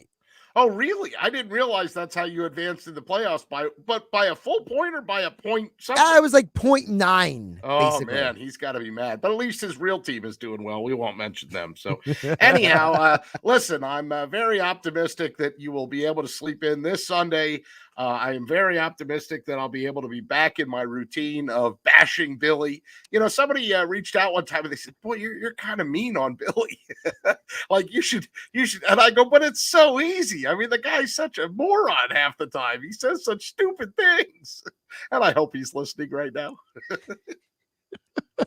Well, listen, as I told Kevin McCormick earlier, the good news is win or lose, the way our fantasy league works, you're guaranteed money, Pete. So, I like that. You know, because I know most of our league doesn't actually read the emails I send out, but the way it works in our league is first place gets the most money, second place gets like a little bit of money, and then third place, which I'm playing for, basically gets their entry fee back. Exactly, gets their entry fee back. So I'm playing for my entry fee back, so I don't have to pay it out. Nice. And then you and Kevin are playing for money. It's almost like a prize fight. No matter what, you're walking away with the money. It's just if you win, you get more money. Well, I don't know if I can repeat that epic performance that I had against you, but fingers crossed. I got to tell you, Josh, that in the 97-3 league, I've been really fortunate and had some great players, and Josh Allen's been a big part of that. And I had Josh Allen. That's one of the PT fantasy strategies: either win with guys or die with guys. And I've had years where I've been the worst team in fantasy because I just chose wrongly and never made the adjustments. And in this year, this damn year of COVID and protocols and guys in and guys out and guys hurt. I mean, it's just been such a wild National Football League season that I'm riding Josh Allen in my other league too. But the big thing for me, and I picked this up from Brian Hartley, the fantasy guru that Billy has on each and every week, the Dolphins defense. I had saw that they were on a bit of a trend. I picked them up, and I actually picked them up on a week where they were on a bye. So I had to keep, I think I had the Saints, and I want to say my other defense was the Raiders or something like that. Whoever my two defenses were, neither one was really doing me any justice or anything good. And I was able to pick up the Dolphins, and I'm sure you watched Monday Night Football last night, correct? Oh, yes. Yes. And, of course, that's where COVID comes in, too. I mean, the minute I saw that the book was going to start at quarterback, that they had reached out to Drew Brees and he was unavailable, so they had to go with this book guy. Read a book, everybody. Yeah, that's your quarterback. I mean, Ian Book is the winningest quarterback in Notre Dame history, Pete. Yeah, I don't care. I don't care who he is. I just care that in the national, he can win all the games he wants in South Bend. He sucked last night. I mean, his eyes were wide, and he come on, son, this is the National Football League. This ain't South Bend. Woo-hoo. All right. Well, I know something you do care about, which is the Eagles. So I do. Another game that they won, that they needed to win. They should have won. That's now 3 straight games they've covered the spread, by the way. So they're beating teams they're supposed to beat. I hope it's okay that I was mad at them in the first half, though. Well, I was going to say, so are you more impressed that the Eagles have doubled their win total from last year? I asked the same question to Dave Weinberg about 20 minutes ago. Are you more impressed they doubled their win total from last year this year? Or are you more impressed with the way this team has rebounded in games to find ways to evolve and get better? I'm going to go with the second one, that the fact that they don't pack up their tents, that they're not like the Washington football team having a fist fight on the sidelines because they're so pissed off with how things are going. Right. In spite of all the obstacles and guys getting hurt left and right, and even this week, I mean, the storyline is that they're having their success by running the football, and who's going to be available for them to run. We know Miles Sanders won't be there, and we're not sure what they're going to have in Jordan Howard. I mean, it doesn't sound like, he's a great chance to play as well. Of course, they're being cagey about it, but look, I don't know that I have a ton of optimism with Kenny Gainwell. I don't know that and Boston Scott is what he is, right? So, you sit there and you think, well, wow, they had 7 games in a row where what were they, over 165 yards rushing or something like that? They had set that record. And so they didn't do that against the Giants, but who cares? Because Lane Johnson scored a touchdown. Who cares? Because the defense finally stepped up a little bit and came to play. And you just look at the schedule. You look at the way things break. Again, yes, in addition to my fantasy defense last night, the Dolphins getting 32 points, I also enjoyed the fact that the Saints lost, because that also helps the Eagles. So it's a wonderful thing to see, like when you get that scenario, and I hate to do this on live radio, but you got to tip your cap to Mike Gill. He was like probably the first guy out there legitimately saying, hey, the way this sets up, the Eagles can make the playoffs. You were producing the day that he literally made me take out a piece of paper and write down, all right, project this, win, loss, win, loss, win, loss. Well, that gets him in. And he's proved to be prophetic. I mean, he's proved to be right. I was pretty ticked off after the Giants loss. I'm not going to lie to you. And there's still a lot of football to be played. But to answer your question, I am more impressed with their ability to adjust during games and figure stuff out than I am with the overall win total. I mean, law of averages says you're not going to be the Jaguars forever. You got nowhere to go but up, and they were really god-awful last year. So, I mean, I'm happy to see the overall win total go up, but I'm really happy to see them make adjustments in games and keep winning. So now moving forward, we mentioned earlier in the show about the fact that Miles Sanders is out for the game on Sunday, Pete. I know that Nick Sirianni is hopeful that Jordan Howard could play, although being hopeful is great for children's stories and movies, not as much for football teams. So, I know Jordan Howard, last time he had a stinger, he missed 6 games. So there's a very strong possibility without both running backs. That's 46% of your rushing offense. So are you concerned, Pete Thompson, as a fan and as the PT, the sports guy, as your business card says, that's correct, that Nick Sirianni will get away from what has gotten him this far and try to pass too much? Yeah. I mean, did you see the first half last Sunday? I mean, I also felt like in the first half that they were getting away from running the football. And at that point they had Miles Sanders, I mean, maybe once you broke his hand was part of the reason. I don't remember exactly what play that they thought that he got his hand banged up on. I just know that it was early enough that, later on in the game, they showed him with the bandage on his hand. I mean, Miles Sanders has had, a whole slew of health issues this season. He has not been able to be healthy, but, I'm sorry. So what you're asking me is, am I concerned that Nick Sirianni is going to go, Jason Huntley or Chuck it? I'll go with Chuck it. Yeah. Yeah, that does legitimately worry me, especially if Howard can't go. But I mean, Boston Scott, Kenny Gainwell, I mean, and like you tweeted out today, and that's on the other side of the ball, but they also are pretty thin on the defensive line as well, as guys are getting at it. Look, I'd love to rip Derek Barnett as much as the next guy, but I'd still rather take Derek Barnett than, hey, who's your name and where did we sign you from? Hey, welcome off the street. Who the hell are you? I'd rather take Derek Barnett than that guy. Yeah, Calvin Malneau is the rando we're talking about. He's played 34 snaps for the Eagles this year because we all want Calvin Malneau out there playing for the Eagles in a game where if they win, they can clinch a playoff spot. No, I don't want that. Tuesday with Thompson here. Pete Thompson joining us here, decked out in his Eagles outfit on the YouTube channel. Harold Carmichael, by the way. 973 ESPN. 17, in case you can't see that. It's a little hard to see it, but How about there? I can see it now, yes. Yeah. All right, good. But the Eagles hat is very prominent and very visible. So that's on point, isn't it? That's the old Kelly Green hat. It is the old Kelly Green hat. I know they'll make a lot of Eagle fans happy because a lot of Eagle fans are still pounding away for the Kelly Green. Next year, right? Or is it one more year? Is it next season that they come back with that? It's supposed to be next year. They are allowed to, yes. You got to think that the minute they're allowed to is the minute they're going to do it. Well, my question is, we don't have the schedule next year yet, but I want to know what game they break it out in because it's definitely going to be a home game. Right. I want to know which home game. So normally my answer to that would be the home game that they struggle to sell tickets at. But then the reality is, what game do they struggle to sell tickets at? They really don't. The Link is a sellout every single time. Come on, Pete, this ain't the Flyers over here. Right.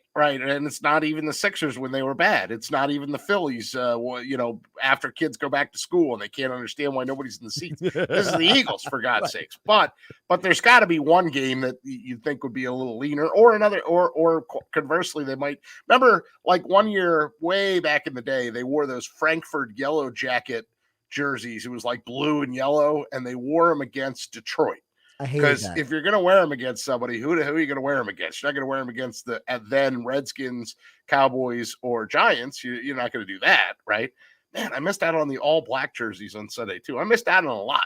I missed out on singing a bunch of times in the second half. Pete, you were too busy beating me in fantasy football to care. That's true. I was now you regret it. No, never regret a win. Never regret a win. Speaking of the other teams in Philadelphia, Pete, I want to ask you because with the Sixers, Woj came out with that report on Saturday, and I posted about it at 97.3 ESPN.com, and I feel like half the fan base is like, good, we have progress. The other half of the fan base is like, I don't care until he's traded. Where does PT stand on the Ben Simmons saga? Yeah, I mean, look, did I read the article? Absolutely. Did I see the notification and pay attention to it and dial it up a little bit? Yes. But the Sixers are really on my back burner right now. Although I did see that Joel Embiid helped them to a win the other night, and but to me, that's just not something I'm fully invested in, especially the Simmons thing. So my whole take on that is, when something happens, I'm sure I'm going to see an alert on my phone, and it'll probably be a 97.3 ESPN alert, and I'll be retweeting it to everybody else, just like, what we do, because that to me is, look, it's funny. Like I see articles like, oh, Furkan's relieved to snap out of his slump and this, that, the other thing. I'm not like hanging on every every sentence there and every paragraph. I just don't, you could quiz me. Like if you were Gill, who's the meanie that sits in that seat sometimes, and you weren't the kind and gentler Josh, you could beat me right now. Just if you wanted to exercise some frustration, you could say, go ahead, Thompson, tell me the Sixers' next 3 games. And I'd have no freaking clue. I have no idea what their schedule is. None. Although I know it's Disney, so they have to be somewhere on the road because it's Disney on Ice right now, and that's when all the teams vacate. So there's no Sixers at home, no Flyers at home. Do I know where they are? No, but I know they're not at the Wells Fargo Center.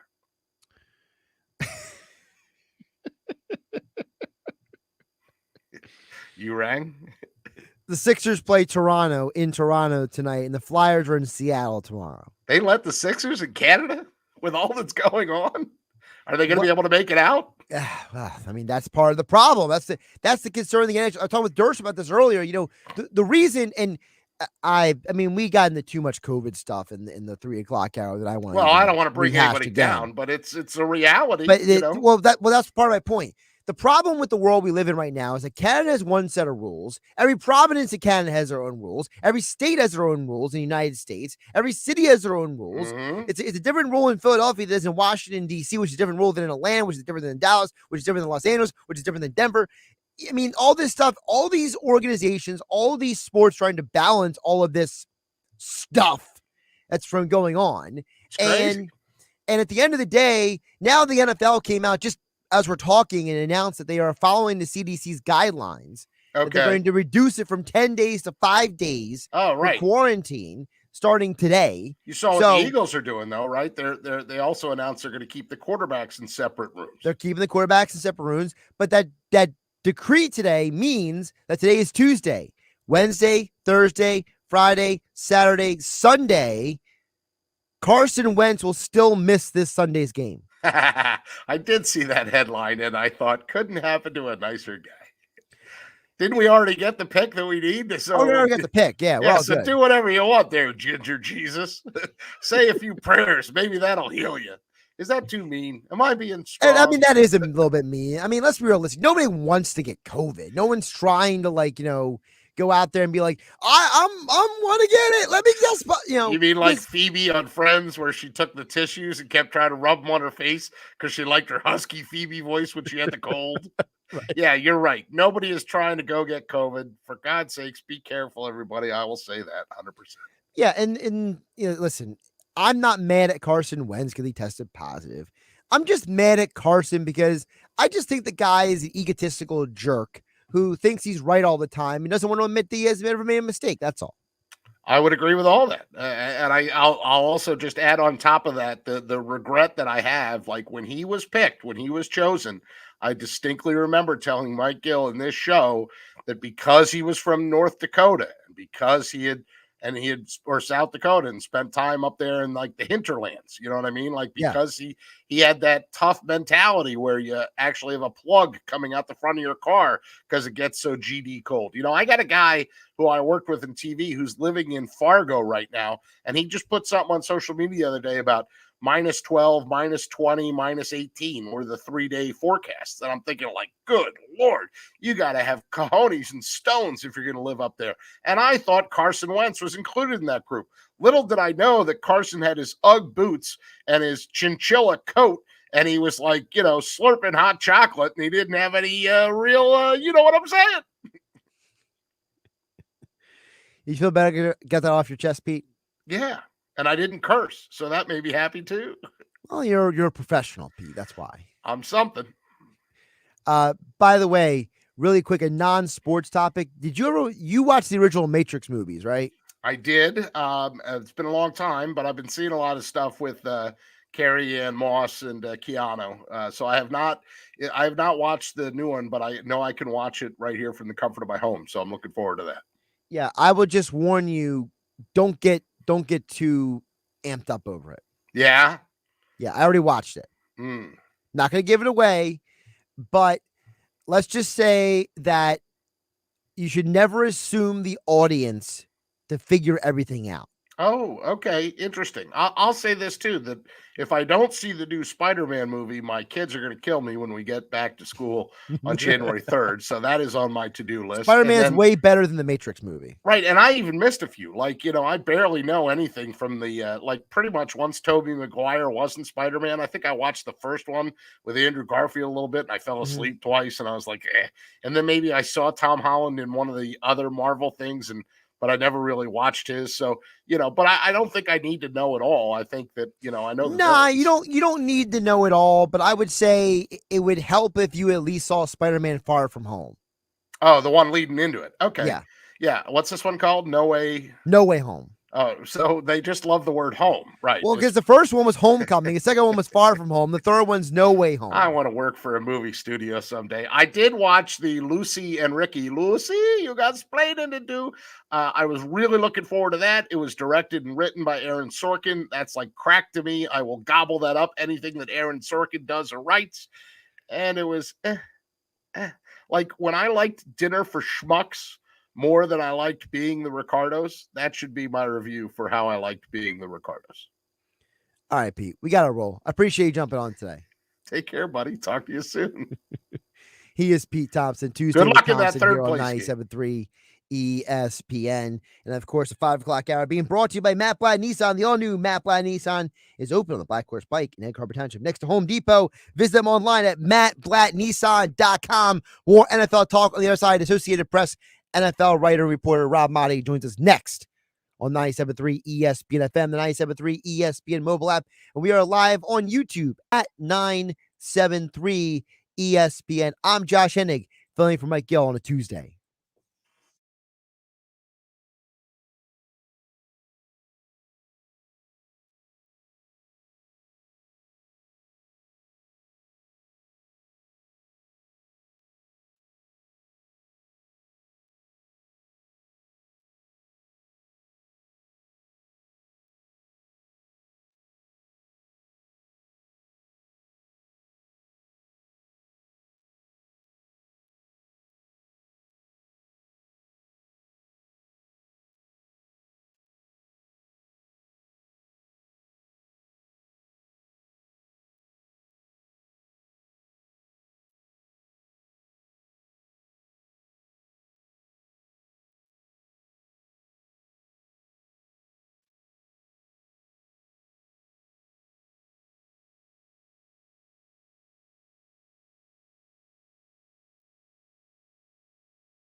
You can watch the Sports Bash live now on Facebook, YouTube, and Twitter. Search 97.3 ESPN or visit our website, 973ESPN.com.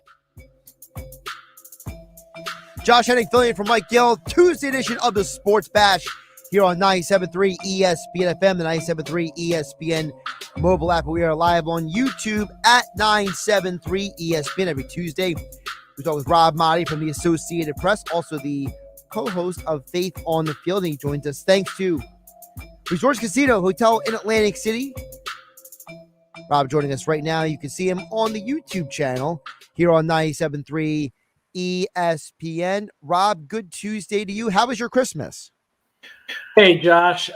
It was good, and I got all kinds of breaking crazy news happening right now with the NFL reducing its protocol, changing its protocols, reducing the quarantine time, man. So that's good news for players who are asymptomatic. They don't have to quarantine if they're positive from 10 days. They could do it only for 5 days, unvaccinated players included.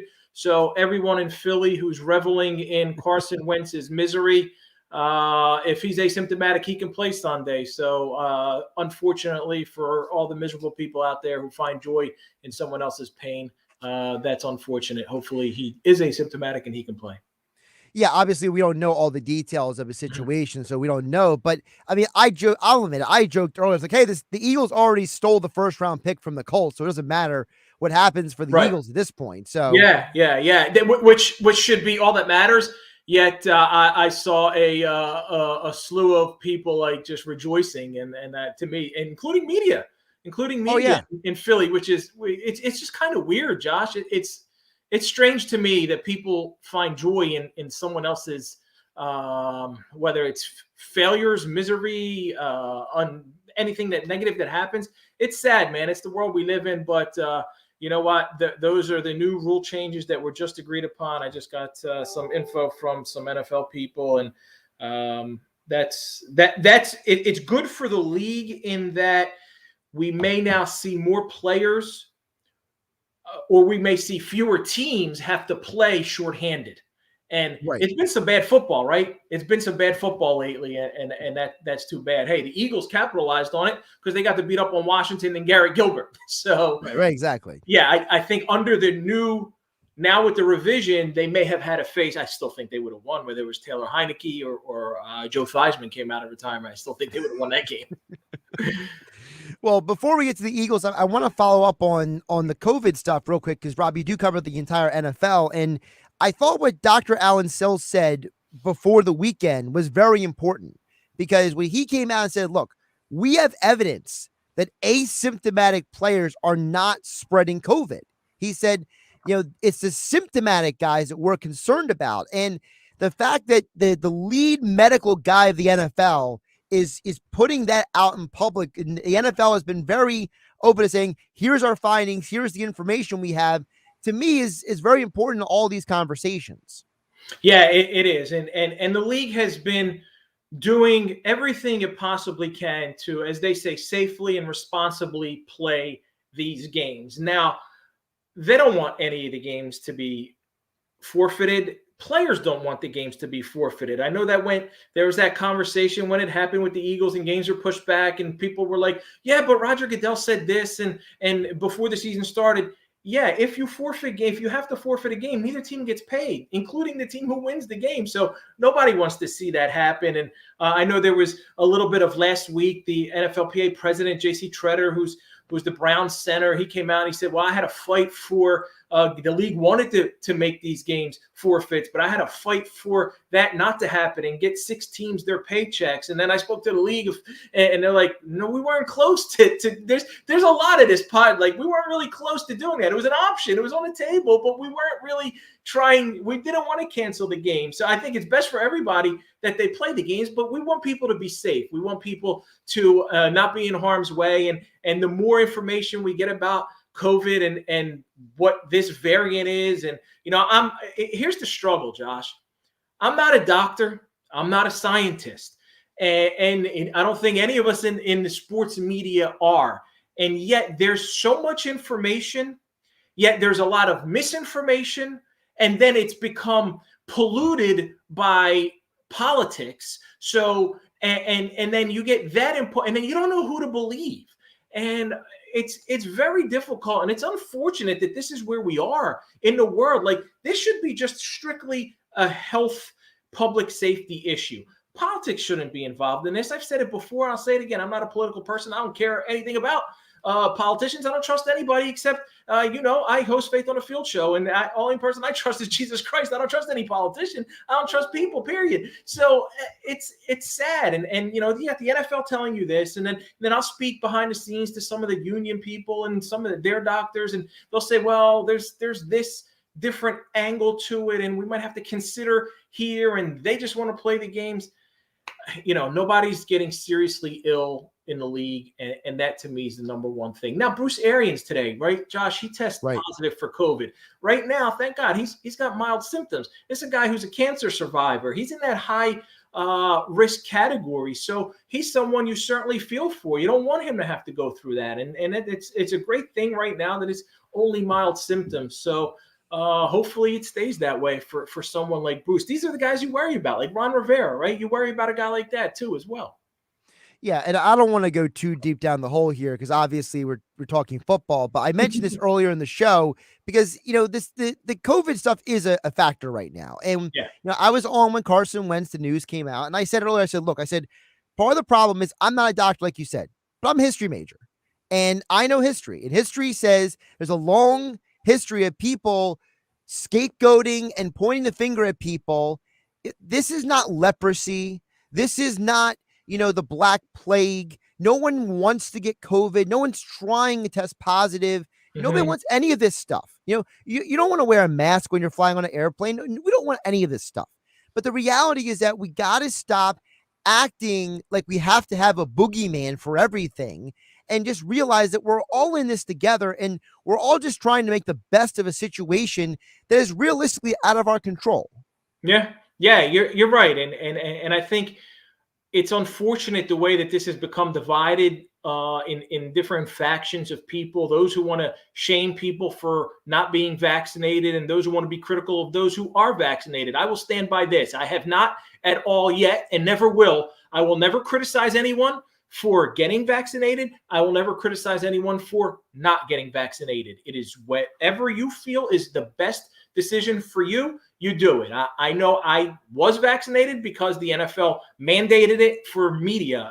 And I also know some of the symptoms or the side effects of being vaccinated and some of the things that I don't want to get into that I went through. And a few people know. And that's between me, my family, and those who know about that. And it's just too bad that there's so much, it's become a you should do this and you should do that, and there's criticism and it's over the top. And I hope that at some point, we can get past this and really, like, ultimately, like you said, man, we're all in this together, Josh. And imagine if we all took that approach, right? Imagine if, Josh, everybody listened to exactly what you said right there and realized, hey, we're all in this together. Let's do the best we can to uplift one another, to help each other, to encourage each other, to motivate each other, to do whatever we can to get through a tough, adverse time together rather than just continue to throw darts at people.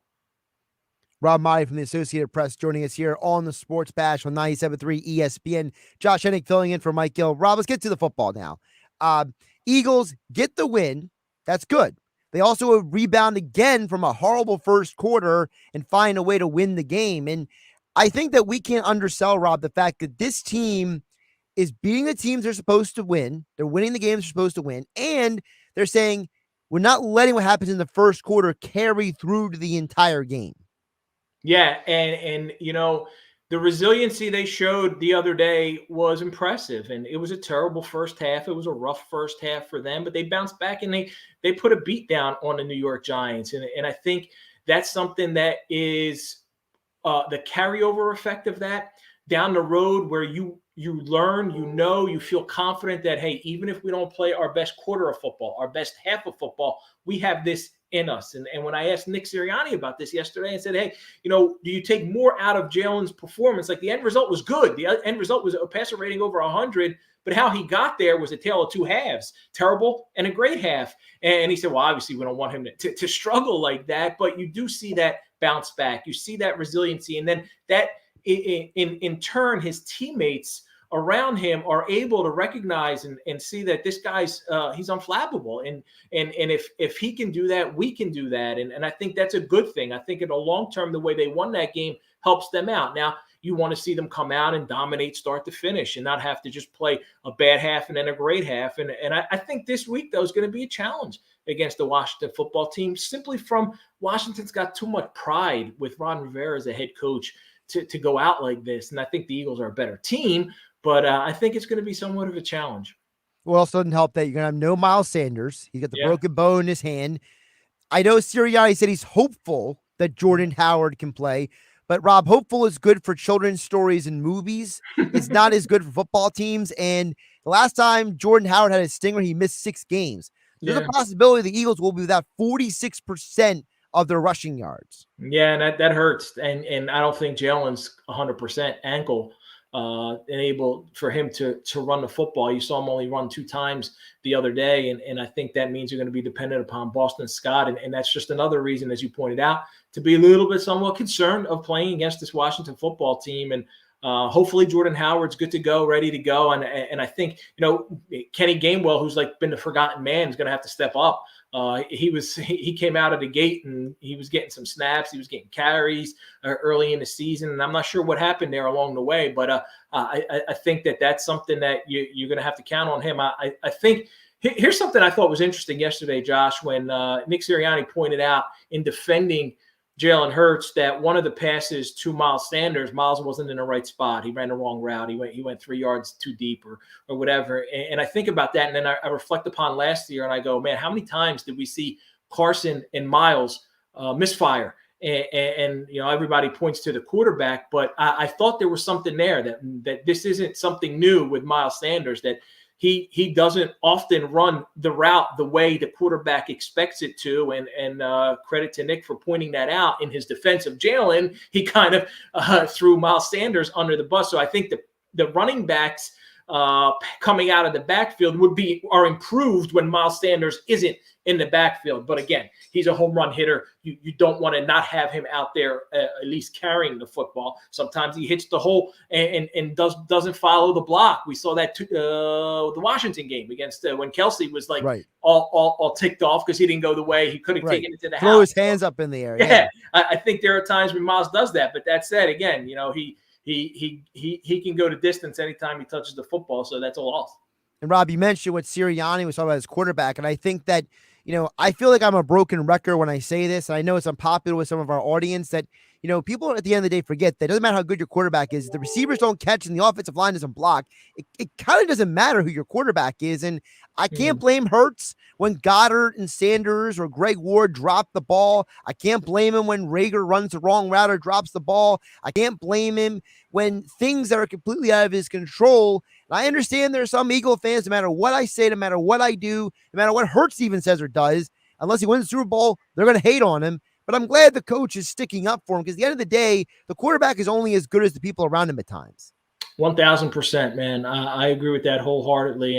And I think what we've seen out of Jalen Hurts is development, continued growth, a lot of maturity, a guy who is poised, strong character. And in the past couple of weeks, when his running has been limited because of the ankle injury, we've seen him show some strong pocket awareness and make some plays in the pocket and throwing the football. And that's what you want to see out of him, is growth. And I tweeted something out. I think it was on Christmas Eve. Maybe it was Christmas. It was Christmas Eve because it was I texted. It was a text conversation with a front office executive, and he was, we started talking about Jalen Hurts, and he said, hey, if the Eagles don't want him, we'd love to have him. And I put that out there, and man, did that thing blow up. I couldn't believe how many Eagles fans who were Jalen backers ran with it, like, oh, look at that, all these teams. Now, and then you had people who were critical of it, and Joe Banner being one of them. I don't know what he's got against Jalen Hurts, and then other people pointed it out. And I don't follow Joe Banner. I quite frankly don't care what he says. He was one of the most disliked and least trusted executives that I've ever covered. I think ever in NFL history. So whatever he's got to say is what it is. But that to me was telling in that there are people around the league who appreciate what Jalen is doing. And he's got some value around the league. Doesn't mean he'd be traded for a first-round pick. It doesn't mean he'd be traded for another number 2 pick, but there's value in Jalen Hurts, and other people are seeing it. And I think sometimes too close to home, people don't appreciate it. Well, it's like I tweeted out what you said. The grass is always green on the other side of the fence. People get so bent out of shape about, I want what somebody else has, and they don't appreciate what they have, and it's the world we live in. We live in a world where social media is going out of its way to brainwash us into wanting what we don't have instead of being grateful what we do have, which it's the Instagram society, Josh, right? Everything is perfect, right? Everything's filtered, everything looks nice, but hey, show me what your life is really like and then what's going on behind the scenes. Yeah, meanwhile, my life is pretty boring anyway. Rob, before I let you go, I want to ask you because Doug Peterson's name is circulating around right now. He's obviously a guy that is being talked about potentially at the Bears file. They expect to fire Matt Nagy, and Doug would be a candidate there. Obviously, Jacksonville is there. According to Rob Maaddi, which job would be better if Doug Peterson called you and said, who should I pick, Jacksonville or Chicago? I would say Chicago because of the organizational. I love Trevor Lawrence and his potential, but with the Bears, you also have a guy in Justin Fields. But if I'm Doug Peterson, I'd rather be in an organization like the Bears as opposed to what looks like a dysfunctional franchise, the Jacksonville Jaguars. And what we just went through, or they went through with Urban Meyer there, was laughable. And it was very predictable. I was joking with a lot of writers, early in the season, people I have on my shows, they talk about, hey, what's the over-under on Urban Meyer, how long he lasts? I'm like, oh, come on now. He's going to have to – he didn't even last a full season. So from Doug's standpoint, if you want more stability, certainly the Chicago Bears. Plus, I think they have some players, talented players on defense.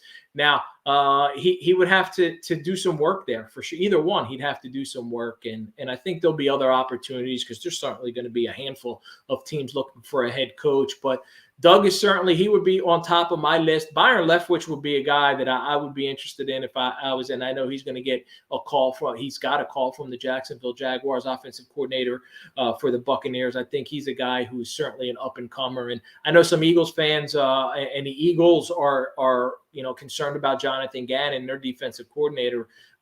He's certainly going to get some calls, but I like the way he handled that today. And he said, hey, come on, guys, I'm focused on right now. I'm focused on trying to get to the playoffs. So go for him. And we'll see. I think the more success you have, that's when teams come in and they poach your guys, though.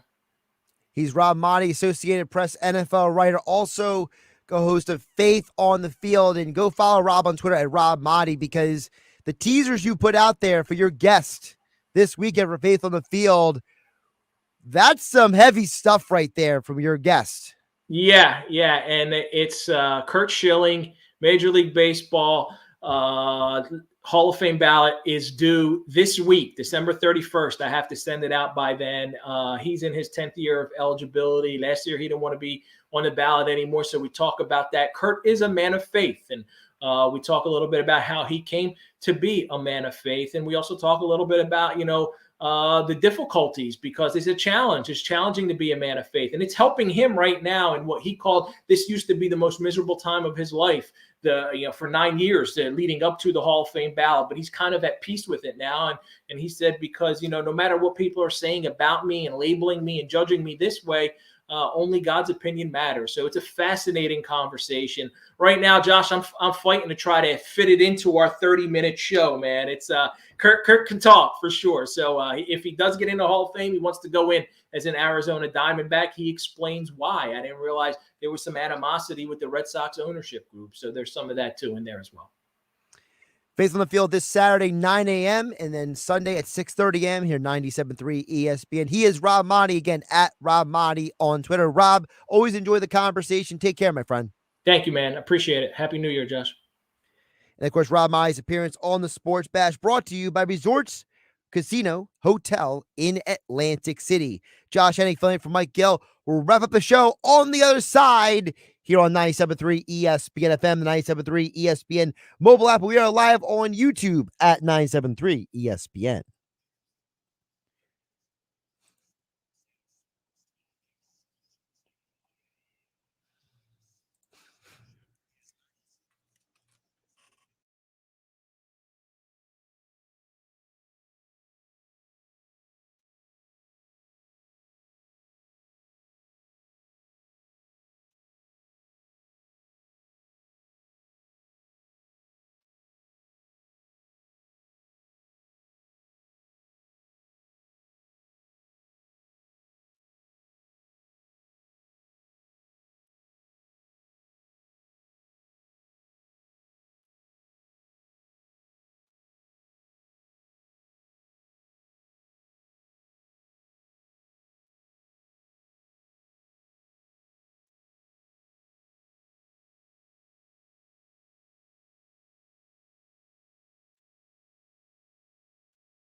Now, back to more Sports Bash with Mike Gill on 97.3 ESPN, South Jersey's sports leader.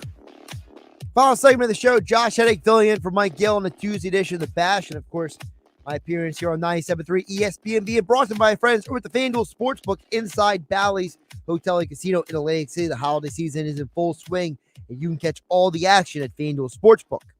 The retail sportsbook features 5 betting windows, a large video wall, a sports ticker, 20 self-service betting kiosks, and various lounge seats. Get your game face on anytime at FanDuel Sportsbook inside Bally's Hotel and Casino in Atlantic City. Gambling problem, call 1-800-GAMBLER. Before we get out of here, I always like to give you guys a couple of things I'm keeping an eye on. It was really funny. The guy who ran into me at the gym, who was like, he's like, I'm mad at you. I'm like, what did I do? He's like, you were on fire this weekend with your picks. And I was like, why are you mad at me? He's like, because I didn't listen to you. And I was just like, all right. I don't know what to tell people when that happens. It's just like when somebody says, hey man, it's like, it's that strange, world you live in between, like, you don't want to be the person like, yeah, see, I told you I was right. But you also want to be the person like makes the guy feel any worse for like actually not making a pick. So hopefully you guys can make a little something with these picks I got for you right now. First of all, of the college games coming up, obviously some of the games have been canceled, but the games I'm looking at right now, and again, barring any cancellations, I love Michigan State on Thursday against Pittsburgh to cover the 2.5. Remember, Pitt will be without Kenny Pickett for that game. I like Arizona State to cover the 6 versus Wisconsin on Thursday night. I think Wisconsin is the most erratic and inconsistent team in all of college football this year. I also like Central Michigan to cover the 7 versus Washington State. Those were 2 teams that were preparing for completely different bowl opponents who were paired together on a very short notice. And I think that Central Michigan can take advantage of Washington State in that situation. I also like South Carolina to cover the 9.5. Well, now it's 10 versus North Carolina, depending on what book you're looking at. But I just think that a rivalry game like that in North Carolina, what are they really playing for? They're playing for pride, basically. And South Carolina will have an opportunity to steal some maybe eyeballs away from North Carolina and the job they've been doing. So it's the college football games to keep an eye on the next few days. But I really like the Michigan State versus Pitt. I really like the Arizona State versus Wisconsin. Thanks again. Busy show today. Kevin Durso early in the show. Kevin McCormick, Andrew DeCecco, Dave Weinberg, Pete Thompson, Rob Maaddi. Very busy show. Thanks to all of you out there for listening, watching on the YouTube channel online. Thank you for being a part of the show. Thanks to everybody who made 97.3 ESPN part of your daily drive, your daily every day this year. Mike Gill will be back on Thursday at Chickies and Pete's at Egg Harbor Township from 2 to 6 p.m. Don't forget, Brian Baldwin will be with him from 5 o'clock. Thanks to EMT Solar this Thursday. I'm Josh Hennig. Have a great night, everybody.